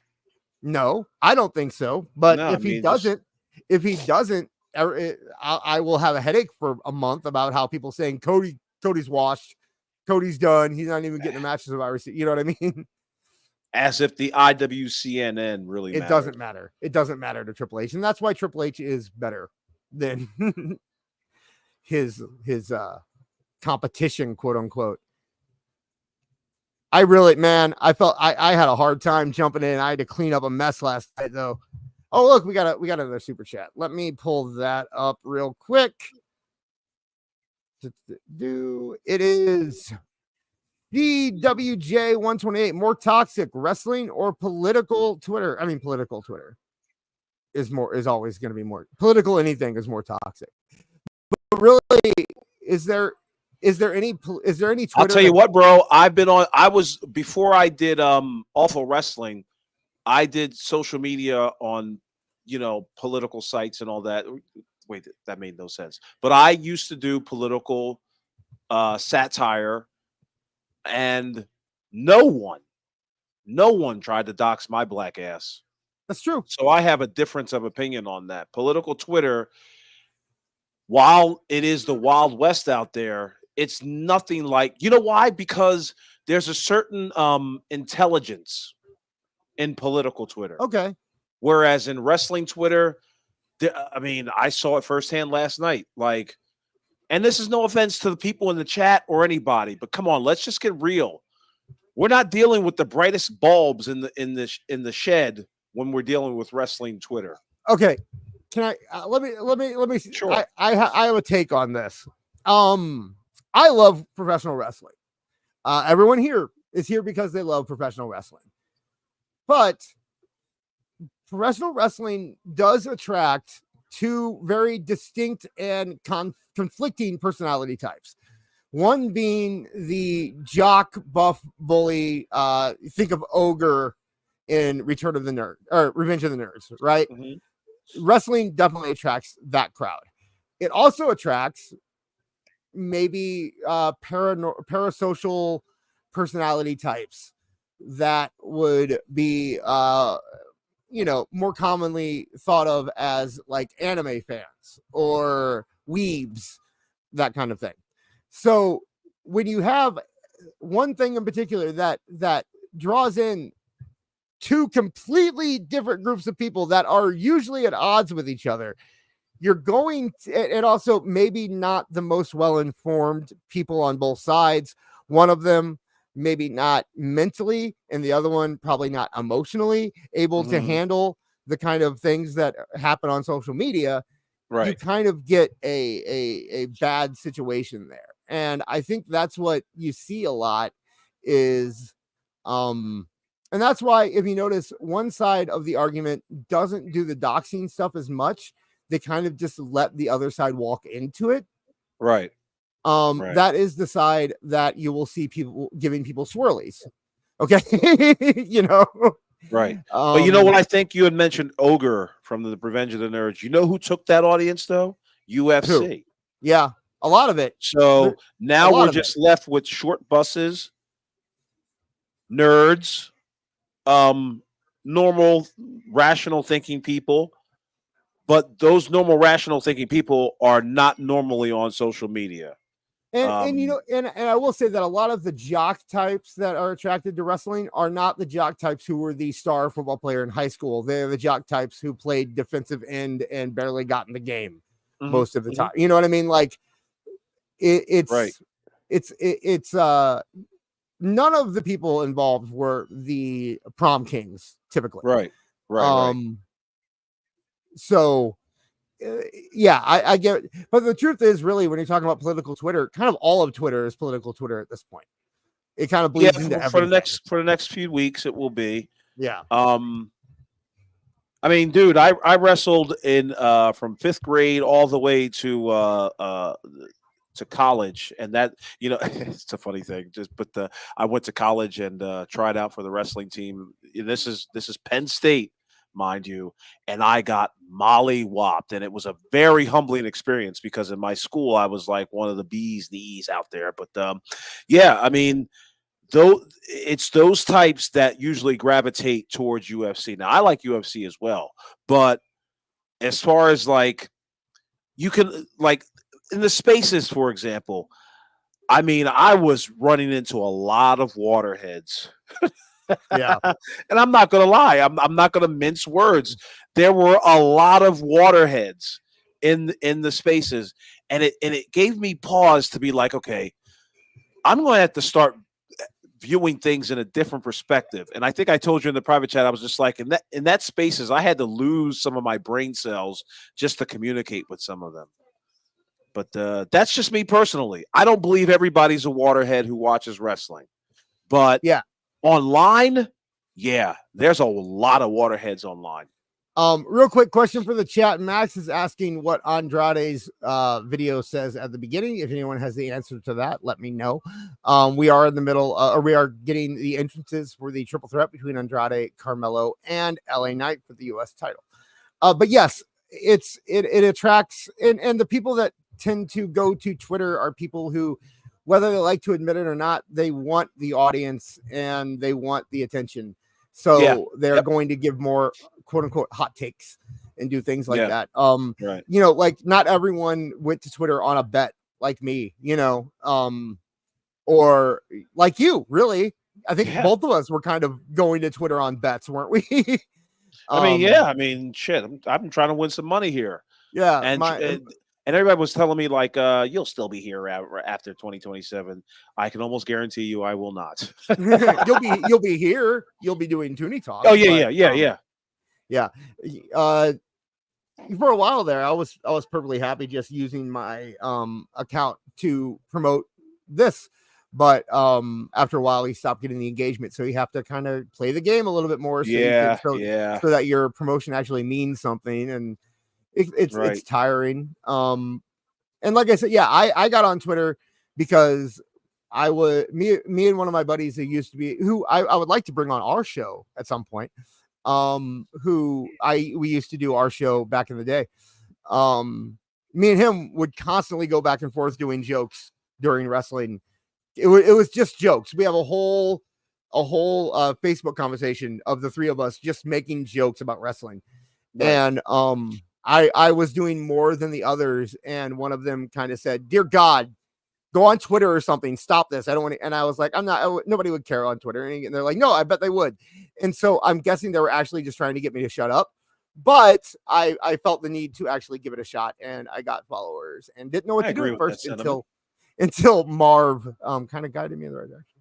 Yeah. So right now it's LA Knight walking down to the ring to challenge to put up his U.S. championship up against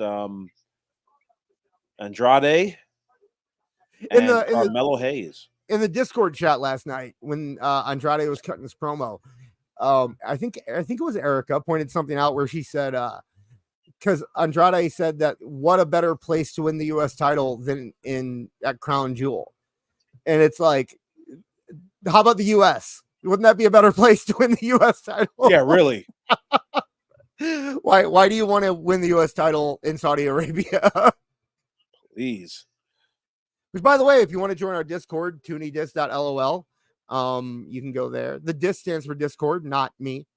But you can go there, and that'll be the entire Toonie Talk family are hanging out. I mean, in terms of, you will get both conversation for Toonie Talk Wrestling and Toonie Talk Television. Every Friday and Monday, we are showing Raw and SmackDown, and we are talking in the chat about it. So we have fun. We have a good time over there. We got a nice crew. Match has started, and Carmelo and Andrade are going after each other, and LA Knight is just sitting back and watching. Yeah, you can tell that these guys are about to put on their working shoes. Yep. They seem inspired. The best of 7 between these two was fantastic. Andrade, it's so interesting to me how he can just flip that switch, right? Like in AEW, he was an AEW style wrestler, and he came over to WWE and just flipped the switch immediately and became, slowed down, started telling stories, started selling more. True professional. And that's really what a good luchador can do, right? And that's why I was kind of challenging Marv on his thing about saying that the Lucha Brothers needed to go to NXT for a while.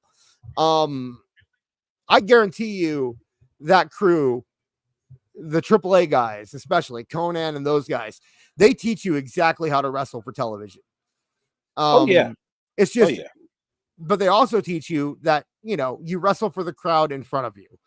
And the Lucha Brothers wrestle for the crowd that's in front of them. And I've seen half of the crowd that's in front of them. The crowd that's behind them, I'll say. So they don't need to learn, that as much. It's funny how many people think that working the cam means looking at it. I see that a lot on Twitter. It's like, oh, you need to go to NXT for 6 months to learn how to look at a camera. And it's like, no, it's the opposite. You need to learn not to look at the camera. You need to learn to play to the camera without making it obvious that you're playing to the camera. It's at least know where the camera is. Right.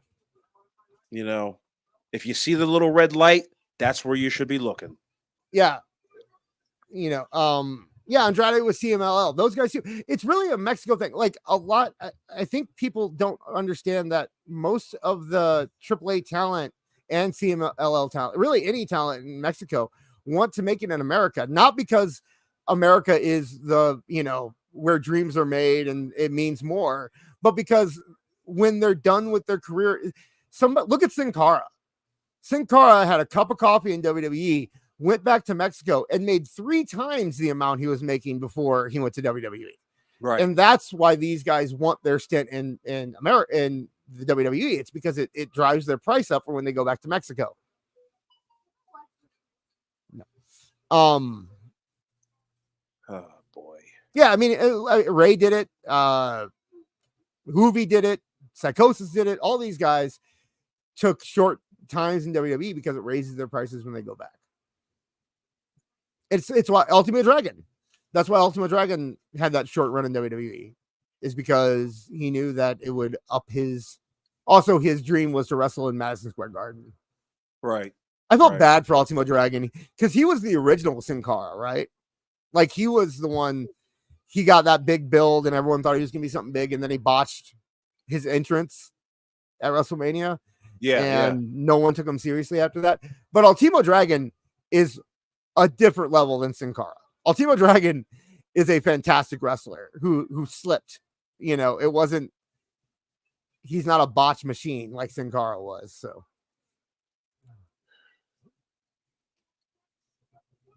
Max's knee is popping. Should I have him looked at? What do you think? Awful's dead. Oh, there he is. No, I'm here. I'm getting text. This is a good match. Yeah, like I said, I knew they were going to put their working shoes on. I understand why it might be hard to make a show out of this, because all 3 of these guys can go. I like what they're doing with NXT guys like Mello, right? Like, Mello didn't come up and immediately be in the main event and get title shots. Like, that dude started off like a rookie would start off in the company. And the same thing with Braun. People were complaining that Braun lost to Sami, but it's like, Braun's still a rookie. I know he looks intimidating and stuff, but he just came up from NXT. So he's going to make mistakes, and it's good to play that out on TV. It also helps if you do that, because then they're not expected by the fans to be perfect all the time. Right. A lot of times rookies will make a mistake and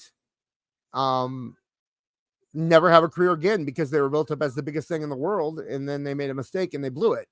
But if a guy like Braun does, you've already built in the whole idea that he's a rookie and makes mistakes. Right. I'm confused right now, though. Why? Okay, Andrade just did a Canadian Destroyer on Mello. Why isn't Mello standing up already?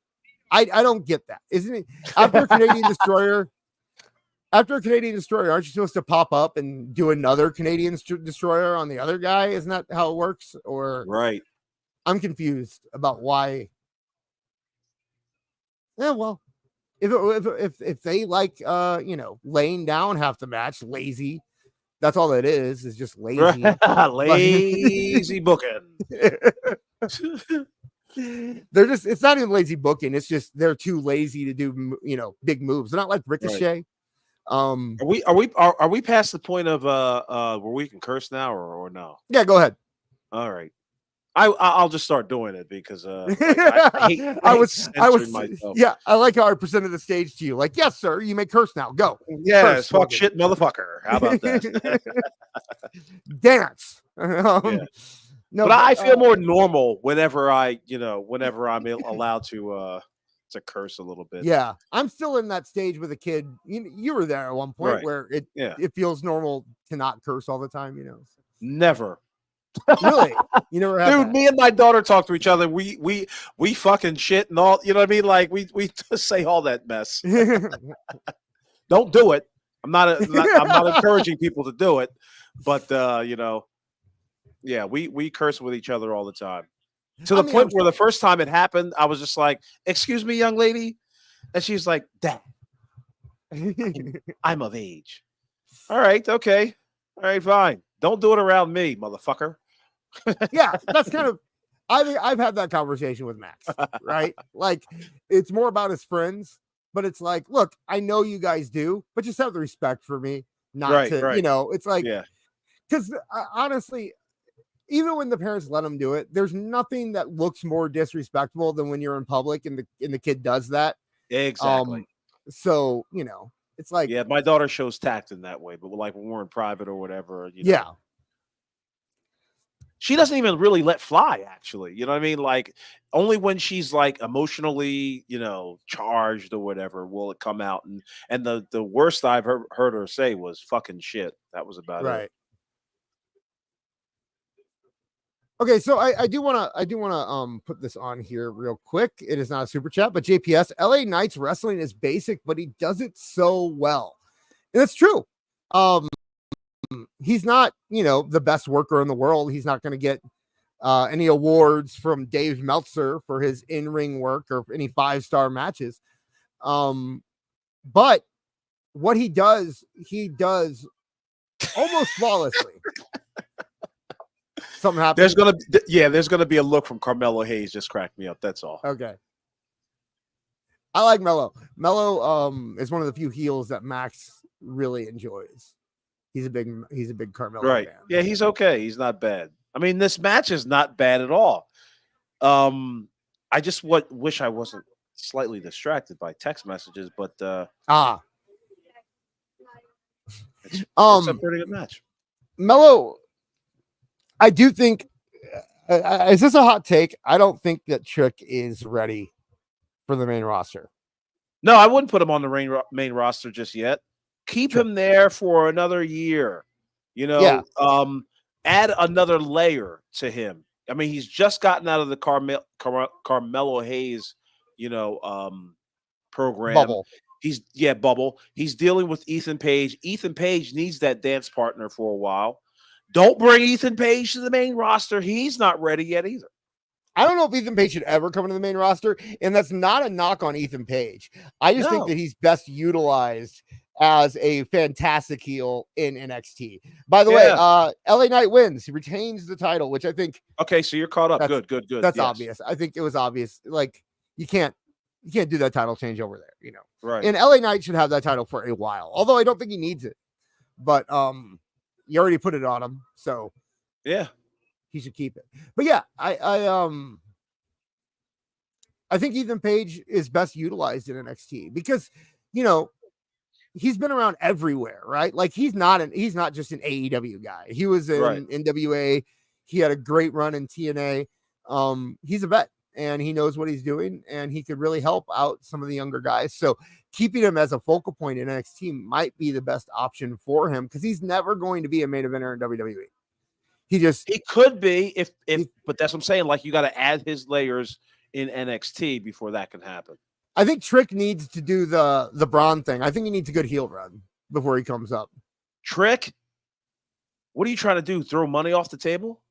Like, no. You need somebody you need him being the new what he's doing in NXT, and that's being the new age Booker T. You know what I mean? Okay. Like, and work that angle. But he's so young looking, if that makes any sense, that I don't know if his visage is going to translate onto the main roster. Okay. It's moments like these where I wish Kevin were online with us to set us straight on some of our opinions. So Las Vegas here says greatest botch of the year. Apparently, did you catch a botch in that match? I didn't see it. I mean, but if it was a botch, it was well hidden. Yeah. Tell us more. Tell us more. We will highlight it if you tell us more. Yeah. I think, I don't know. I think Trick would do well with a heel run. Like that's what, they did that with Braun Breaker. Mm-hmm. Everyone said he should come up last year, and they said, no, we're going to turn heel. And it was the right move because you need to see if these guys can do both before you bring, because I really think that's the problem they have with Montez Ford. Right. Okay. So here's the answer. It was doing the jump up superplex. Yeah, he messes that up a lot, to be fair. Okay. But yeah, look at Montez Ford. Montez Ford, they tried to turn heel. And I think that partially failed because of Bobby Lashley refusing to do anything heelish. Right? Like Bobby Lashley, during the whole, I guess they wanted to call it the Pride, during that whole run, he was not acting like a heel. They kept making them. They were fighting against faces and giving them heelish things to do. And Bobby was playing a face. He was doing everything he could to get over with that crowd. You saw what he did on Wednesday as well. He's not going to do anything heelish. Yeah, Max brought it up. He's a good guy. He seems like he's a good guy in real life. Okay. So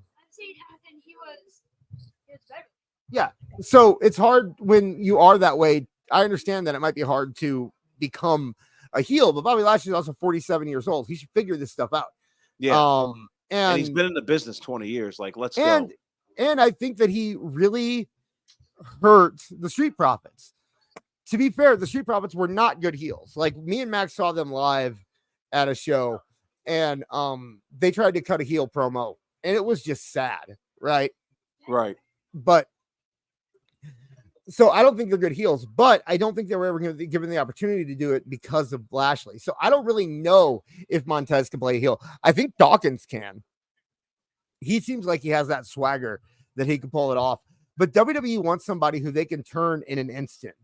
They want to know that if we're going to put this money behind you and it fails with you as a face, that we can immediately make it up by turning you into a heel. And I don't know if they can do that with Montez. Something funny is going on, apparently. It's just hilarious how ginormous that Crown Jewel Men's Championship. I know. It is ridiculous. What is this? The NWA? Is this big gold belt? It's bigger than that. Yeah, I mean, my goodness, that thing is hideously huge. What were you saying, Max? You wanted to say something? Oh,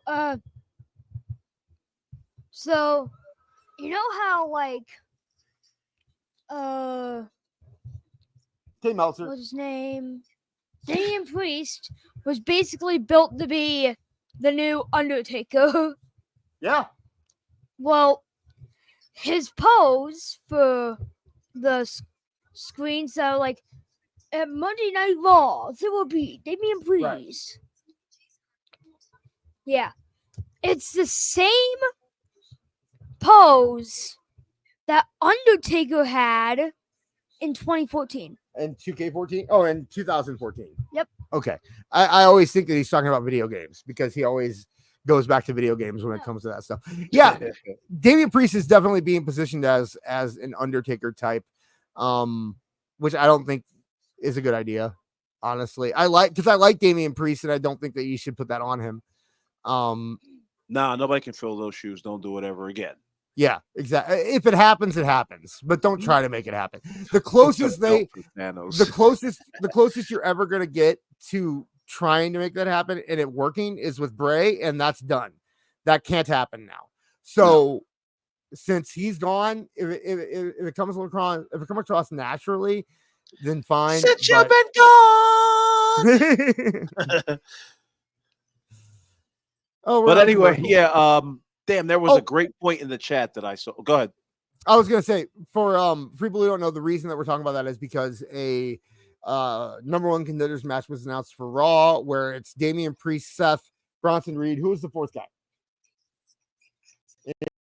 Anybody remember? Anybody? I can't even remember. I got three. Which is weird because I really, really thought it was gonna be Punk. I thought it was going to be Punk Gunther at Survivor Series, but still, I guess not. He said, Axiom said Sheamus. I see Sheamus and Dom. I've seen both names. I think didn't Dom just get a he won the ability to be in a number one contenders match. So yes, Max is going to write Sheamus now in the chat. So I guess it was Sheamus. No, you spelled it right, Max. Oh, okay. There, yeah, he wanted to do that. Max, stop it. I showed him how to run the show earlier, and now he's it's all he wants to do. Okay, so it's not Priest, it's Dom. Is that what I'm getting? Was I wrong about Priest? Anybody? No, Priest is in the match. Okay, hey, look, we got this. John JD 999. Will WWE finally introduce people to territories? They did. I don't think John was really watching at this time, But WWE had a real hard push for the territories when they launched the network, right? Like it was they made the territories out to be a big deal. So I don't know. Will It they was go only made a big deal because it was one of the things that Vince swallowed up, and so it was a part of their canon. right? And they wanted to, and also they were pushing the network. Rollins, but he's Priest, Dom, and Sheamus, by the way. okay. There you go. He's talking about the WWE ID program. I'm assuming. Yeah, I was And assuming the same thing. I no, I don't. This I don't. 50 carats of diamond for Yeah, a title they're not even gonna have most of the time. yeah. It's extremely wasteful, isn't it, Max? And it's also hideous. That is a hideous title. But yeah, I don't think that the ID program is going to bring around a new generation of territories. I think it's going to go. I think it's going to be largely unnoticed. Really, they might get Look at that. 2 or 3 people out of it a year. Right. That actually make it to TV, but Right. no, it's good for the business, but I don't think it's going to do anything like revive the territories. A lot of that is just time. Like we're in a different age now. People barely even think about independent wrestling anymore in terms of like Right. what's local. Like independent wrestling. But if they today- have the WWE ID logo on top of them, it might bring more interest to that particular territory, quote Right. unquote, or facility. But I do want to say, if we can, I'd like to focus in on this Gunther versus Cody match. It's the last match of the day. Gunther coming down the ring to much fanfare. He looks, I mean, dude, can you not? You can put him in any era. oh yeah, You know what I mean? Like, he looks like it looks like he's about to face Ed Strangler Lewis right now. Gunther is a generational talent. In his transformation. Have you gone back and watched him in the Indies? Oh, yeah. Have you seen- He looked like a butterball back then. Yeah. And now he just looks like $1 million. Yeah. And he got Cody, who He's found his weight, because I've noticed when he became Intercontinental Champion, he was rather thin, but now it looks like he's packed on some pounds. He looks like, a big person. Doesn't have too much definition in the body, but he looks imposing. That's for damn sure. And now here comes Cody Rhodes. So Axiom in the chat pointed out, he said, I just don't understand how people can say Cody is washed when he gets pops like that. If you look at the people who really get on Cody and talk about how quote unquote washed he is, they're just Roman stans. That's usually all it is that Right. They love Roman Reigns. They don't like that Cody beat Roman Reigns. So they're going to do everything they can to say that Cody Rhodes is a failure. Even though Roman Reigns, when he was the champion, they had dips in business at this time of the year because that's what happens in September and October, Cody's fine. He has a connection with these people, unlike any other wrestler in WWE right now. With Ernest Cruz, great analogy, my friend. Gunther has serious old school Killer Kowalski vibes. yes, Thank you. and I was actually going to highlight that, but first I wanted to go to who says, Max, Gunther is what an actual territory looked like if they were people. That is correct. If you wanted, he is very old school. And then, Ernest Cruz, Gunther has serious old school Killer Kowalski vibes. Yeah, definitely. Also, to a lesser extent, guys like Dick Murdoch, Dick the Bruiser, yeah, that's who he reminds me of. Max keeps tapping me. Max, are you going to say something? Or are you going to stutter for 5 minutes? What are you going to do here? Okay. What do you got? I find it's really funny. Gunther had the Intercontinental Championship for 666 days before he lost it. Very weird number. Don't you know what that means? It means 6 electrons, 6 neutrons, and 6 protons. Obviously. those are the formulas for DNA. What are you trying to say? He's a Satanist? You learned something. Yeah, are you trying to say Gunther's a Satanist? No, I mean 666 means bad luck now, apparently. Oh, okay. He wasn't sure. So you keep thinking it. That's good. Max is like, think about it, dude.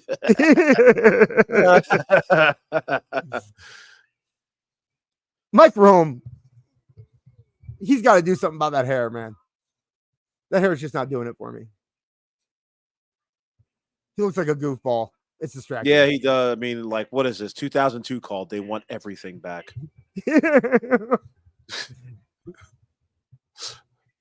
Who was the main singer for Sugar Ray? That's the guy. Mark McGrath. Yeah. I had a funny interaction with Tony with Phony Shivani concerning Mark McGrath a couple days ago. In our world, Tony Khan is a huge Sugar Ray fan, by the way. Speaking of phony, another thing that happened on X last night. Did you see that Santa said that Phony was on the nice list yesterday?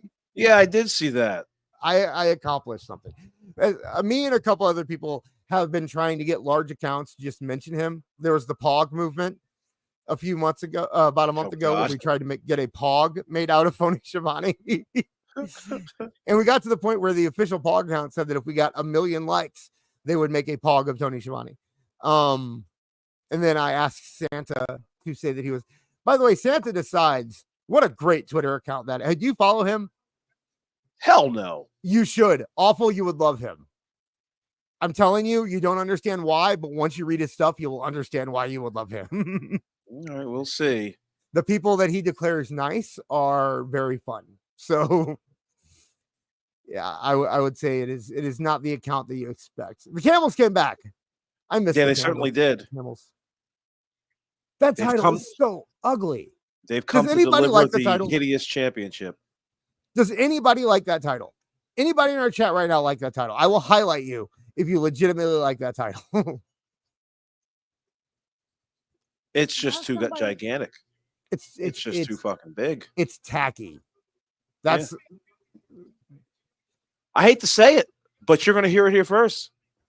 AEW World Championship belt may be the best looking belt in modern wrestling history. 100% agree with you.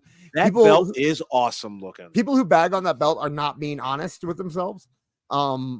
They just they just hate AEW, which is fine. Yeah. But you know, I especially liked the MJF version, the Triple B, with the kind of scarf strap that he had, you know. Yeah.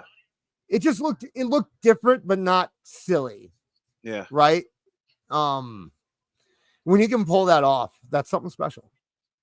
It's still not beating Big Gold, I must say. True. MJF. There are things about MJF. Did you ever see MJF the scarf that MJF sold? Yes. The one that said I can't afford the real one. Right. Or I'm too poor to afford the real one.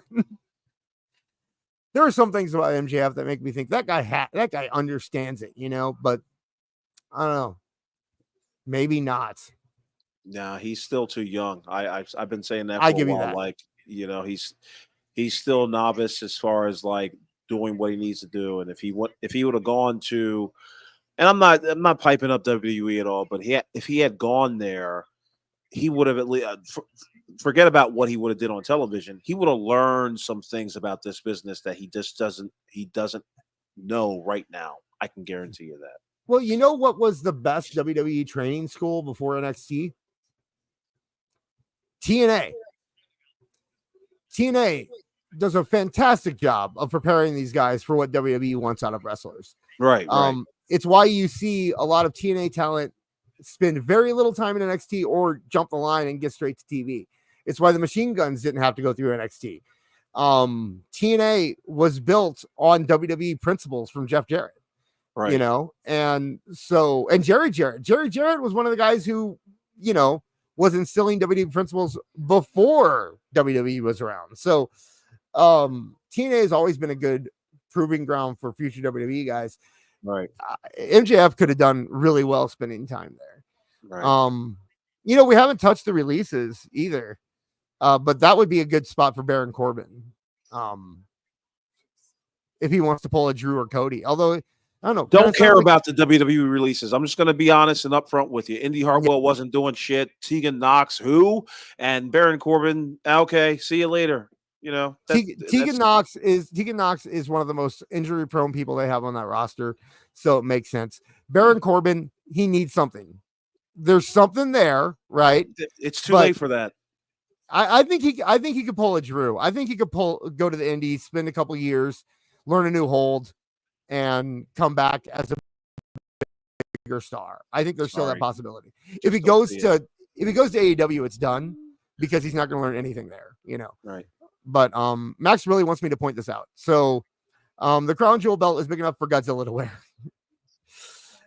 That's true. Godzilla could be a Crown Jewel champion. It might look good. Nice chain wrestling here by Gunther and Cody. A nice little throwback to, I guess, 1988 wrestling. Cody can do it when he needs to, man. That's how he was trained. So I think the crowd will be receptive to this is they're not quiet. So I'll tell you that much. No, they're not quiet. I still think we haven't done this tonight at all. Prediction. Who's winning this match, Awful? I say Cody. Have the Saudis go home happy. I think it's going to be Gunther. Nah, Gunther can stand to lose this one. Max said Cody too. Actually, Max said Gunther, right? No, I said Cody. Gunther? Absolutely Cody. Gunther. Cody. Gunther. You heard him say Gunther over and over again? Cody. Okay. I'm holding his mouth shut. Okay, so Max says Gunther, like me. He agrees with his father because that's what children do. Good children. No, he does not. No, I think this is a good spot. He thinks Cody's gonna win. I think it's a good spot to give Gunther a big win. It makes him more legit. I don't think it hurts Cody at all. Dad believes, especially if you can make it kind of swarmy. You can have somebody interfere. You got KO there still. Kaiser could come out. I think Gunther needs it more. I don't think Cody needs it at all, right? And I think again, the formula is let them go home happy. Let them go home with the winner that they want to win. So the person they want. So you're saying it's a Hogan must pose situation? Not quite like that, but it's just Saudis don't want to go back home and know that Gunther, won their belt. We already had Liv Morgan win it. You know what I mean? That's true. So now it's time for Cody. Okay, you know what? You kind of talked me into it. I know I did. That makes sense. What the heck? It does make sense. The Liv thing is what put it over the top, though. Yeah. Although really, actually, no. You know what? No, it doesn't, because they're both heels. There's no way they can send the crowd unhappy with Liv versus Nia. Liv is more of a face than Nia is. So that doesn't mean anything. Awful. Canceled. You're not. Your opinion doesn't matter. How about that? Oh yeah, I'm seeing Cody winning this one right now. Slow pace, just as old school fans like me kind of like it. Gunther taking the early advantage over Cody. Cody selling like $1 million as always. Cody, his in-ring work is underrated. Just in terms of what you need to be a WWE wrestler, Cody might be the best at it. Maybe, yeah, I'd say. I mean, besides, obviously, you got guys like Randy Orton. You can't really compare because Randy Orton's been doing this longer than Max has been alive. But yes, Max, microphone. Oh yeah, so me and my dad think that Drew McIntyre is the MVP of WWE. At least Raw, okay. I would say, for the past year. I think he I can't think of anyone who's produced more consistently fantastic segments than Drew McIntyre. Even while when you have a guy like CM Punk and he's gone, and you have the other guy left to carry the feud, and he does such a great job of it. Yeah, I think Drew McIntyre really stepped up this past year. I can't argue with that assessment. I don't really know He's how done to. a good job. Yeah. This match is. Let's see here. We are. I can't believe that we're on our 6th match, and it hasn't even been 3 hours. You know, they're able to keep these shows tight. That's impressive. Also, far less of the. I haven't, besides the WWE museum thing, I haven't seen any like come to Riyadh. Look how beautiful Saudi Arabia is. Like, they don't seem to be. Which doing lets that me stuff. to believe like there will be no extension after 2027. And thank God for that. You don't think so? You know what I mean? I should hope not, to be honest with you. Like these events have the feel of taking place in a vacuum. Like something separate from, and I understand that they inbred the storylines into the show, but they brought the rough cam back. Sorry.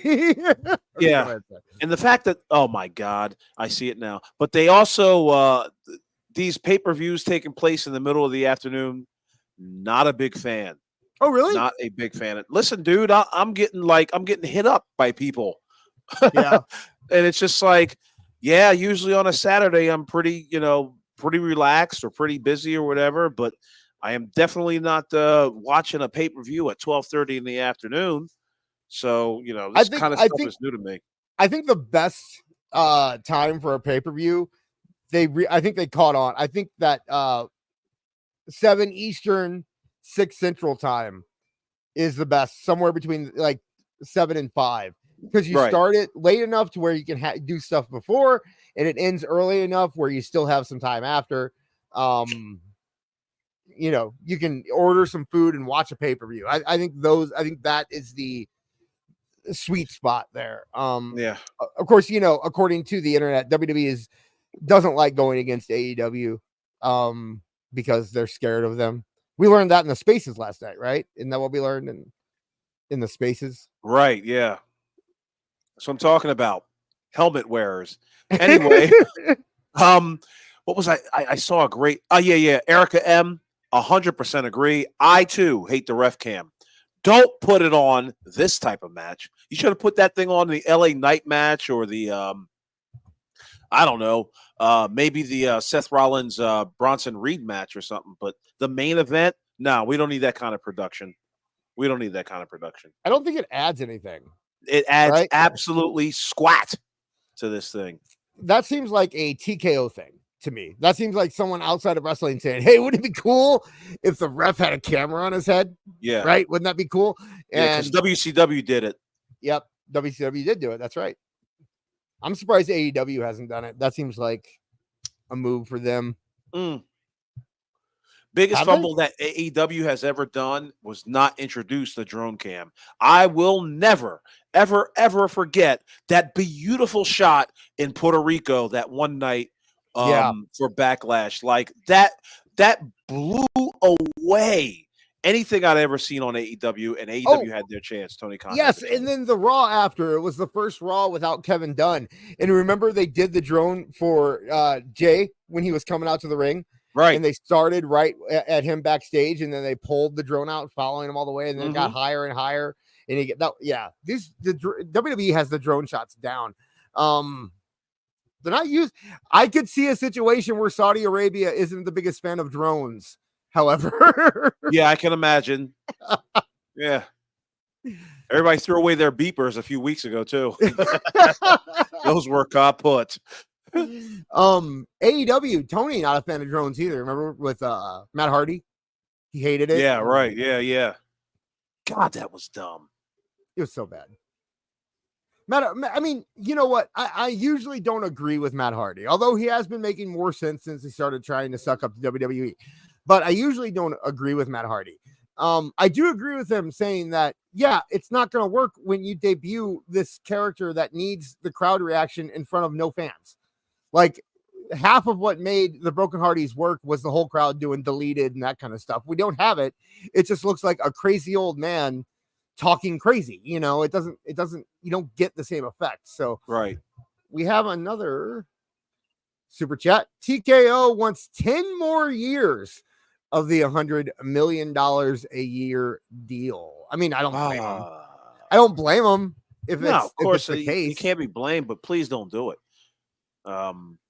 Tim Daniel with a great point, and I've always been curious as to why they do this during matches.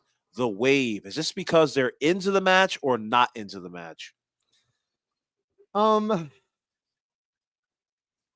don't. It doesn't happen very much anywhere else but Saudi Arabia, and it happens every time they go to Saudi Arabia. Okay. So I think it might just be a thing where, you know, they'd like to do the wave. I don't know. I know during the baseball games when we did it when I was a kid, it was because the game was boring. Right. Okay, that's why we did the wave back then. So, who knows? What was I gonna? Yeah, why did Gunther yeet? Did you notice Gunther yeeting? Yeah, he recognized that the crowd wasn't into the match. I think he was Okay. like he spotted it. Like, all right, See, you motherfuckers, I'll do a yeet. You can't really tell what the crowd feels because now they're chanting, or like 5 seconds ago they were chanting, "This is awesome," when they were doing a superplex off the top rope right after they did the wave. Like the Crown Jewel crowd is so, especially when they do the stadiums or they're so arenas. fickle. Well, they're just so fickle. You can't judge anything by them. You know what I mean? Right. I don't. Well, I think also a lot of them are very excited to be on TV. Yeah. You know, they aren't used to that, so. Well, they stepped all over Triple H's announcement yesterday. I can't remember what the announcement was, but they were chanting WrestleMania, and Triple H was just like, "Yes, it's taking place in Las Vegas, Nevada," and they booed the shit out of him. Yeah, there was rumors that Saudi Arabia really wanted a WrestleMania. I hope they don't do that. No, they should never get a WrestleMania. Not until not till the price of gas drops. Considering what they already get, right? Like Saudi Arabia has more opportunities to go to WWE shows than I do. Okay.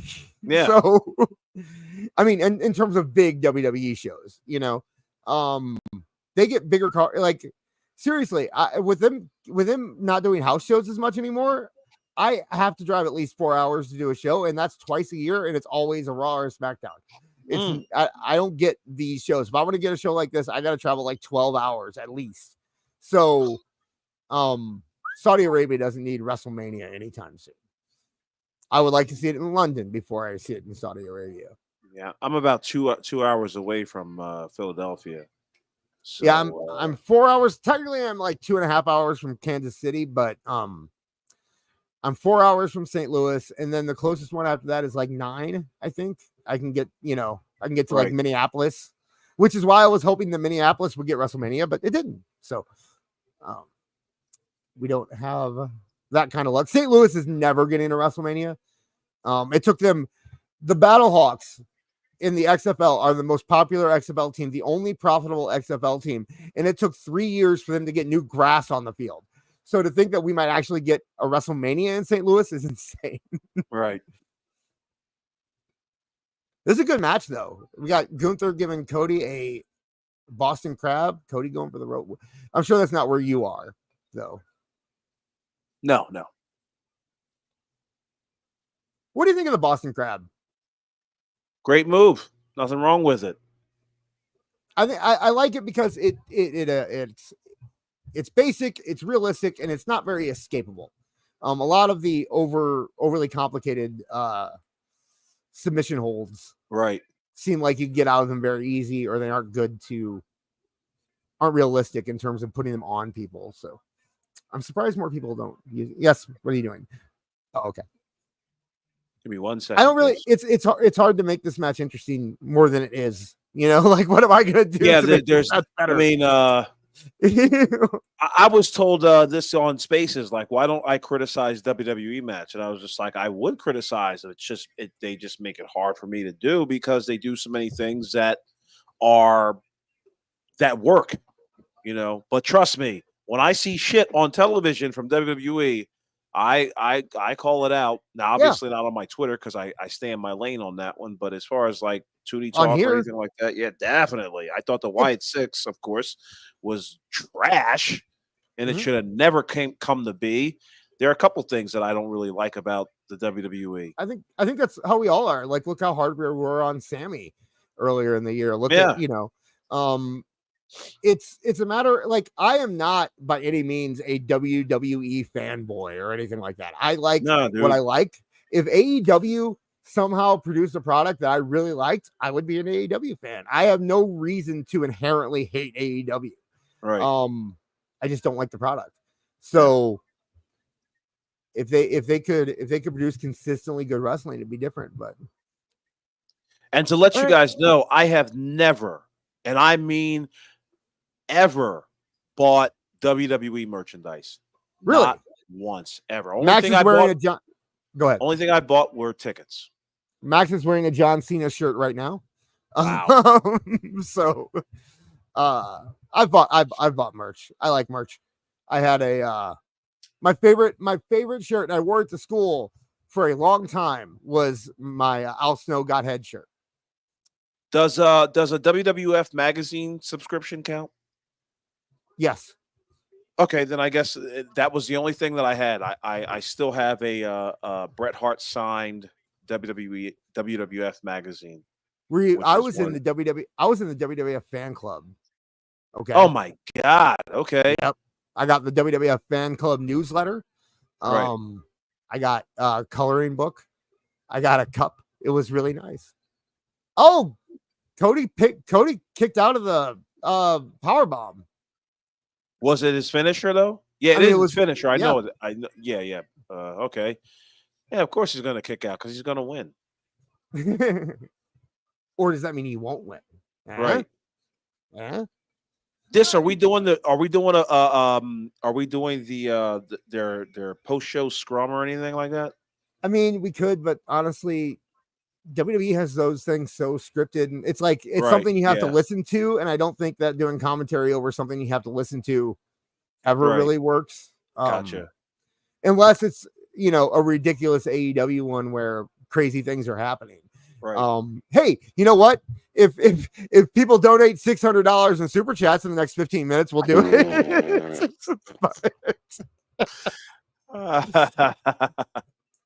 Well, stick around after the chat. I'm specifically talking to you, Dis. We've got some things to discuss. I want to. I do want to implore people. I know Marv won't be here and that kind of thing, but please show up on Tuesday and support the show. Even unless, obviously, if you are very concerned with the election coverage, we understand. But I want to. There was a lot of talk about making sure that Marv has enough money for his honeymoon. But I can tell you from experience, as someone who went on a honeymoon, you tend to not feel the money problems until you come back for your honeymoon. Yep. So the idea that Marv could come back and see, hey, I have an extra couple $100 because of this wonderful show that happened on Tuesday would make me very happy. So I'd love to see you guys showing up on Tuesday, supporting the show. And even if you, like I said, even if you can't, the ad revenue still helps, so even if you can't super chat, just hanging out with us, chatting with us. And we are hoping to have a couple surprises for you on Tuesday too. So, and while we haven't bought WWE merch, we will be buying Toonie Talk merch. So now Gunther has kicked out of the Crossroads. Yeah, so now we're even on the finishing kickouts. Why is my nose running? Is that the cocaine? Same reason I can't talk, probably. I think, did I get you sick? No, not at all. We were kissing in chat last night. I can almost guarantee you what it is. It's that damn sandwich. See, when I have a lot of processed foods, it breeds mucus. And I don't know if people who are into the who are into the medical field or anything like that, but like when you eat crappy stuff, mucus is there to help alleviate some of the crap, and so it builds up, and that's how you know, like, something's not all that great with your body. But this has been the Health Minute with your friend Awful Wrestling. We got a super I gotta chat. blow my nose. Give me Okay, one second. I'll cover the super chat. Thoughts on Young Thug being released / on parole? I have not kept abreast of the Young Thug situation, unfortunately, but you super chatted. So what I'm going to do is I'm going to look it up, and on Tuesday, I will give you my opinions on the Young Thug situation. John JID wants answers now. Dude, here's my answer. Cody Rhodes just beat Gunther. Just like I called it. Is the crown jewel champion. Did it with a roll up, didn't he? I'm not sure. I just You were stepped blowing away. your nose. Yeah. Still trying to blow my nose. Where the fuck are our tissues? Yeah, I was reading John's chat when it happened, so I did not see exactly how it happened. Good match though. And another thing, Cody was in there against AJ and showed his talent there, and he's doing it against guys like Gunther. Max has his Cody Rhodes wrestling buddy out now. Oh, okay. Okay, Gunther. Max is showing me how it happened. Gunther had Cody in a sleeper. Cody dropped back, hooked the leg, and pinned him. Oh, they're showing it right now. So, yeah, Max showed me with a Cody Rhodes wrestling buddy and a Hulk Hogan wrestling buddy exactly what happened. Max does not like new wrestling buddies. See? Max doesn't like new wrestling buddies because they don't have necks. So it's hard to do right. Sleepers. He likes my old Hulk Hogan one better. But I'm pretty sure my Hulk Hogan one only has a neck because I played with it for 5 years, They're basically showing this entire match in replays right now. They certainly are. Okay, there we go. So he didn't hook the leg, he did a little flip over thing. So right. The Bret Hart. Okay, I love this. This is a good comment. I gotta show it. I'm surprised the Hulk Hogan wrestling buddy did the job. Thank you, Erica. Yeah. Hulk Hogan actually. I didn't tell you the full story. He told Max it wasn't going to work for him, brother, and it was a whole thing. I didn't want to get into it. What do you think about the idea of Gunther being the respectful heel? Dude, I fucking love it. He shook his hand and then gave him the what for with his finger, like a grown dad or some shit. Don't ever forget. And Cody, I'm almost guaranteed Auntie Mark is going to make some sort of Third Reich overdub on that. Look, they're bringing in the dancing girls for Cody. Did you see that? They got Get out of here. They got the eye candy going for Cody. Hold on, give me 1 second. I got to catch up. Let's see. They went to a wide shot because, it's ladies. There they are. Look at. No way. Okay. That's some. Oh, yeah. That's a sexy burqa.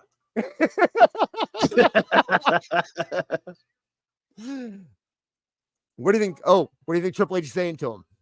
Make sure you give that belt back to me backstage. Don't drop it on the way back. He's whispering in his ear listen, Astaghfirullah, Baruch Assad. Yeah. No, like I said, he's saying, okay, as soon as we get backstage, you have to give the belt back to me. Do not drop it on the ground before you get back there. If that loses one diamond, I'm dead. Okay. Right. I don't mean figuratively. I am literally dead. These people here are assassins. They will kill me if we don't get that belt backstage correctly. Listen, Cody, don't mind the falafel smell. Just roll with it. Yeah. Yeah, there you go. Max said they're from Assassin's Creed. That's where those people come from. Mm.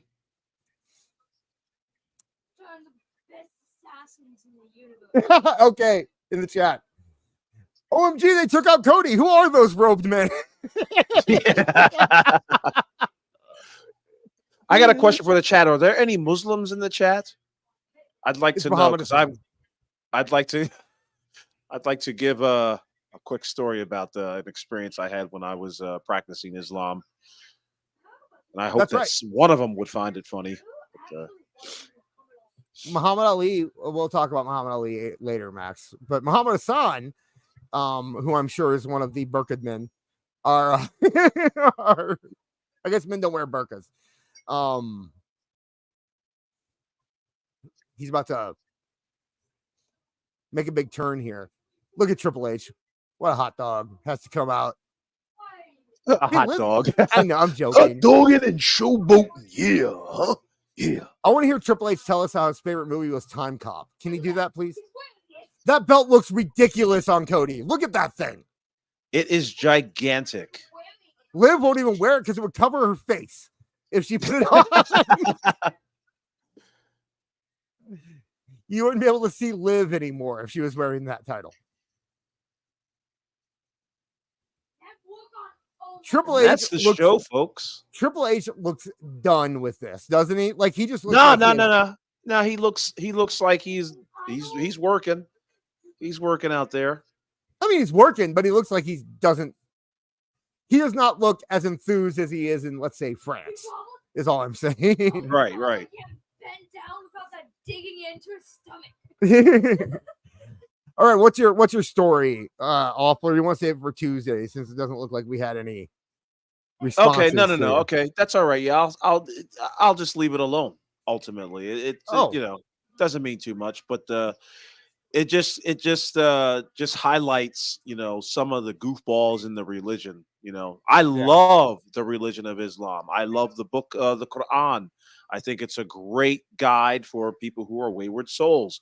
But some of the people that practice it, not so much in Saudi Arabia, but here in the States, they've taken it overboard, way overboard. I guess I'll tell the story. So I was practicing Islam, right? But I never wore the outfits or anything like that during the Friday prayers and all that. And I was working as a foreman, and one of the a Muslim fellow came to me, and he was just like, my brother. And I was like, yes. He was just like, I see that you don't have your pant legs rolled up. And I was just like, I got to have my pant legs rolled up?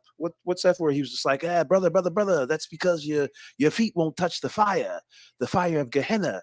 And I was just like, well, okay, well, all right. So if my pant legs are rolled up so that my feet don't touch the fire, aren't my feet touching the fire? Like, it didn't make any sense. And that's when I got the realization. I was just like, something's creepy about the people of Islam, some of the people who practice it, not so much the religion. But yeah, I got no jokes out of that. See, we need a car crash. I'm sorry, I am fascinated watching Cody interact with these kids in the crowd, and Triple H is just like in his ear telling him, okay, don't do this, do this. There was one kid who was literally trying to steal the title from Cody, and he had to desperately hang on to it. Okay. People are asking. I want to. We do have a AA Muslim here, so he got what you were. He got what you were throwing down.